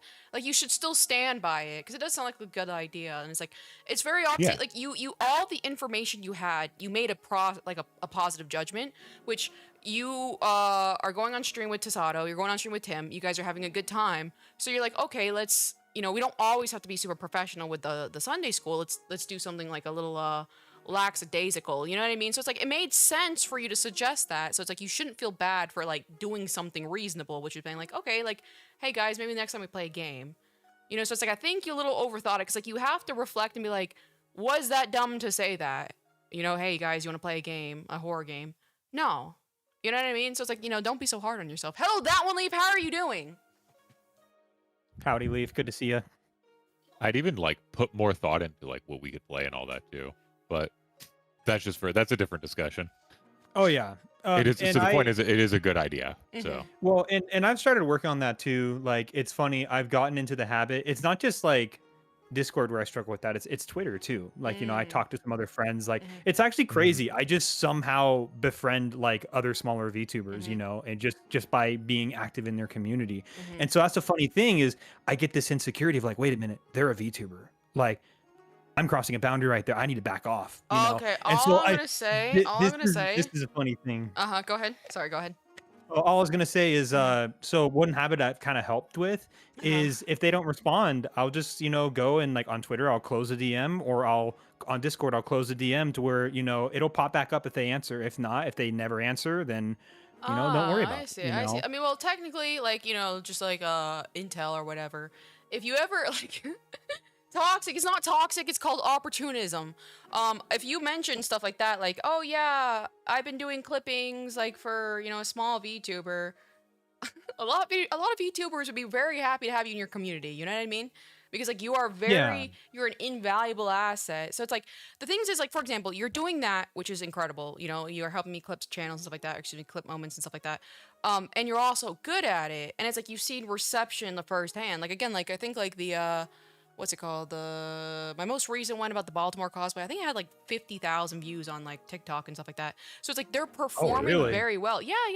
So it's like I don't have TikTok. I only see YouTube, so I'm kind of in the dumps, thinking like, dang, like I wanted this to hit 50K, and it's ridiculous. It's ridiculous the algorithm difference between it went Instagram, crazy TikTok, on TikTok, and then YouTube. Because like there are some times where it's like the really good ones on YouTube just do shitty on TikTok, and then vice versa. So it's like it's like you always have to like understand. It's like it's just platform specific.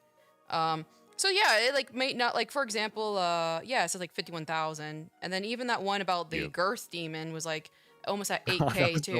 I know that was so funny. Girth demon was so funny. But yeah, and then it's funny because like the reel with the Docky, it did absolutely nothing on TikTok, but it does well on like, yeah, Dark Virus, exactly. Your tweet, Dark Virus says, "Hey, give credit where credit's due." Yes, your comment, Dark Virus, got 51,000, saying like I should pay. I love how you probably notice this all the time, KrispyKlee. How many times I misspeak when I'm reading chats. I was like, funny. 650 plays. I'm like, what the fuck am I even saying? I hope you know there were times like where I'm like in the editor, and then Like, it's what like the you fuck read did it like she at say? 1,000,000 miles per hour, and then the captions is like something about fishing, and I'm just like, what? So then I have to sit there and I have to like lock in and crank up my volume, and then even slow down the playback volume at times. Because it's a lot easier when I can kind of read lips. I can't like. I mean, the VTuber does. The model does pretty good, but the funniest part though is you don't just read it wrong. You also like misunderstand based on how you misread it. Yeah. You miss context a lot, I noticed. Yeah, you just. It's so funny. Okay, listen here. I'm like fighting for my life. Fighting for my life in Tetris, and it's like. People send the funniest things. Oh, okay. When you're playing Tetris, fair enough. But when you're doing just chatting, come on now. You know what I mean? Let's quiet down now. Let's keep it a little down. You know what I mean? I gotta be honest, I'm sorry. It is funny on just chatting. When I'm going through your VODs trying to clip, it is funny because there are long strings to where you're just reading the chat. like you're not even like having much conversation. You're just like you read the chat, one comment, read the chat, one comment, read the chat. And then I'm just like, what am I supposed to do here? I don't know exactly. what to do. Exactly. Yeah, that's the thing. It's like, I think that's why people like those streams, because it is just like I'm just talking to people. And there are times where I can be more insightful. Like a stream like this, where it's like I can put a little bit more effort. This has happened to me so many times. Oh, Jeff Jeffington. I love Raina's comment. We need Raina is so funny. Actually, Jeff Jeffington is the perfect example because it was like 4 months that Jeff was Jeff Jefferson. Because you just misread it the first couple times, and it just you could not fucking correct it for the longest time. Dark Bars, it was a good carved apple. Lock it up. Yeah, sometimes I'll say stuff. It's like I do have like I don't really say as much anymore, like numbers and stuff like that, but I do have like legitimately dyscalculia, which is like the dyslexia for the numbers, where it's like I will look at a number and I will just say just a random number in place of it, and it's actually very, for the longest time I was like, I have this, and like no one believed me, but I'm like, I'm glad I have it on stream now, where I'm like, yeah, I literally cannot read numbers. It's like a mental processing. It's my weekly social interaction. Say again? I was just gonna say the number thing was pretty funny. That and I hope you know, I could not edit the freaking colloquially clip without like pausing and like just snickering the whole time because I'm just like, that was so I could not say that. Like I legitimately could not say that. Colloquially. But when you were saying that's koala exactly how you key is what mispronounced killed me. Koala key. Yeah. Someone was I like, think someone it's in just chat koala said key. that. I was like, is it that easy? Koala key? Yeah. I And it's like like it. I'm sitting there in chat like colloquially, and you're like Colloquially. colloquially. Adding all these lees at the end. Oh yeah, super recently, Dark Virus is like, yeah, Pan's Labyrinth, and I don't even remember how you pronounce Labyrinth. Yeah, Labyrinth, and you're like, how come we don't pronounce the extra N? And everyone's like, what extra N? Oh, and then classic. What is it? Nostalgia. No, nostalgia. Yeah, you always say Nostalgia. nostalgia. I don't even know where that one came from. Either way, in my head, That it's I thought that came up nostalgic. between. Didn't that come? I thought that came up during. It was with a discussion with Asado. It was either debate or it was just when you were just hanging out. No. What I mean is like I don't know when I started saying it that way. Like I add like an L to it. Like there's no L, right? Nostalgia. No. There we go. I don't know why. Probably Nostalgia. with Asado. But anyway, I don't really think I have much to add. I think I'm gonna walk. I'm gonna exercise. I've been sitting here too long. Tennessee. A walk. Huh? A A walk? walk. A walk. A walk. Did I say that I mean, weird? it's not a wow. No, I was just trying to make you self-conscious about it. Oh, did I really say like no? A walk. No. We're just No, gaslighting you're you. fine. Yeah, we're just fucking with you this time. Oh god, it's tough out here. But Hey, after what you did to Klee, after your stream ends with Klee, you're not even insecure. You just have PTSD. Yeah, go to a doctor. exactly, We have to give you a little something. I'm counting on you, Klee, to go talk to a doctor if it's within your financial. Because I know people have like especially with medical stuff, finances and issues like that. I'm counting on you. You know what I mean? Because like I definitely think like you have it for like a serious amount. You know what I mean? And it only makes sense. You cannot tell me someone who did your employment or your job that long is not going to develop it. You know what I mean? Mm-hmm. And I think I have an appointment in 2 weeks, so okay, perfect, it'll perfect. happen. Oh, that's right. You said for the psychiatrist, right? Yeah, well, it's a psychologist. Yeah, but, okay. Same. Yeah, they should be able. Yeah. That's perfect, actually. Yeah. Someone that can give you a diagnosis. Yeah. Yeah, because perhaps like getting that diagnosis will help you be a lot more easier on yourself. You know what I mean? Give yourself more leeway, and then you can like learn about it and understand that like, hey, there are certain things that I can't do properly. Because I will say, like, for the longest time, I was like going on this mad schizo episode, whether or not like I was happy that I was diagnosed with bipolar, and where I was like saying like, okay, this has only made my life worse, blah, blah, blah. But you can kind of learn, the behavior that works best for people who go through the things you do, which is for you in your circumstance, like PTSD. And you can find like better ways to cope. Because I think like all things considered, I don't think you're all that insecure. But if you do have it, it's just more so you're not thinking rationally, which the irrational thinking is, I think, 100% dedicated to attributed to PTSD, what I mean to say. Hello, Astrid, how are you doing? I think it's that and overthinking. Like Tosato just gave the example. That's a huge thing. Like the rumination, like literally on like I want to say even like the diagnosis DSM-5 of PTSD is like it's the rumination. Because again, like rumination is like a negative thing. Overthinking is one thing, which I could see some people have. It's the rumination to like a degree. It's unhealthy and it's like causing you harm. Like into where it's like sometimes you can't stop, because like I've had like episodes where it's like I will say like me personally, I don't know if you've ever had this. It's kind of like a little bit more severe degree. Did you ever hear the car accident story I was telling about where I thought I killed a lady and I went insane? No, was that where you mentioned that like you broke your wrist at one point and then like the EMTs had to come back because they didn't assess that or something. Yeah, is that the same incident? yeah. So yes, that was. So essentially, what happened is like I got into an accident. Almost totaled my car, but the lady, she was like a 70-year-old lady, and she ran through the stop sign. So she like impacted me, and the way she hit me, she had a huge like I don't know, some red Giant sedan. It was like something that was like God, like only retirement people can afford this car. But so she hit me, and she was totally fine. Her airbags didn't deploy. My airbags deployed just because like I think it just hit me at the perfect like angle to where everything was when like deployed or whatever. And she was fine. She was walking. She had a husband with her. They were all fine. They were casual, and like the EMTs came and picked them up, and she was like, yeah, why not? Like I'll go to the ambulance ride or whatever. And then later that night, 7-year-old lady. I said 71, 71-year-old lady. But anyway, and so everything's fine. nobody's panicking. The son comes because like he's in the local area and he's just like talking, we're exchanging insurances.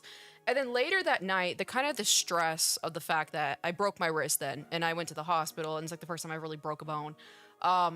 And it's just like the idea of like, you know, like, hey, I was in a car accident. All the stress got to me so hard. I was like, what if I actually went too fast and the lady died in the hospital? What if actually I was speeding? Because like I was in the right. Like I was the not the person who was the bad guy, whatever it's called in the, you know, car world. But I was like, But you had what? right of way. Yeah. Exactly. I was like not at fault. But I was like, what if I was actually speeding? Like, what if I was actually going like 95 in like a shopping thing, which wouldn't even make sense. I'm like, what if I actually did that and I killed her? Because like, you know, old, like things kill old people all the time. Like they fall over, they break a hip and they die. You know, I'm like, what? Like, I'm gonna lose everything. Like my entire business. Like the police are gonna come for me because I killed this lady. And so I literally like that was like the true rumination where it's like I was going over and over like the where it's like getting into like almost psychosis where it's like I truly for a while I was like, dude, I was terrified. I was like, I literally killed this lady. It's like I was losing my damn mind.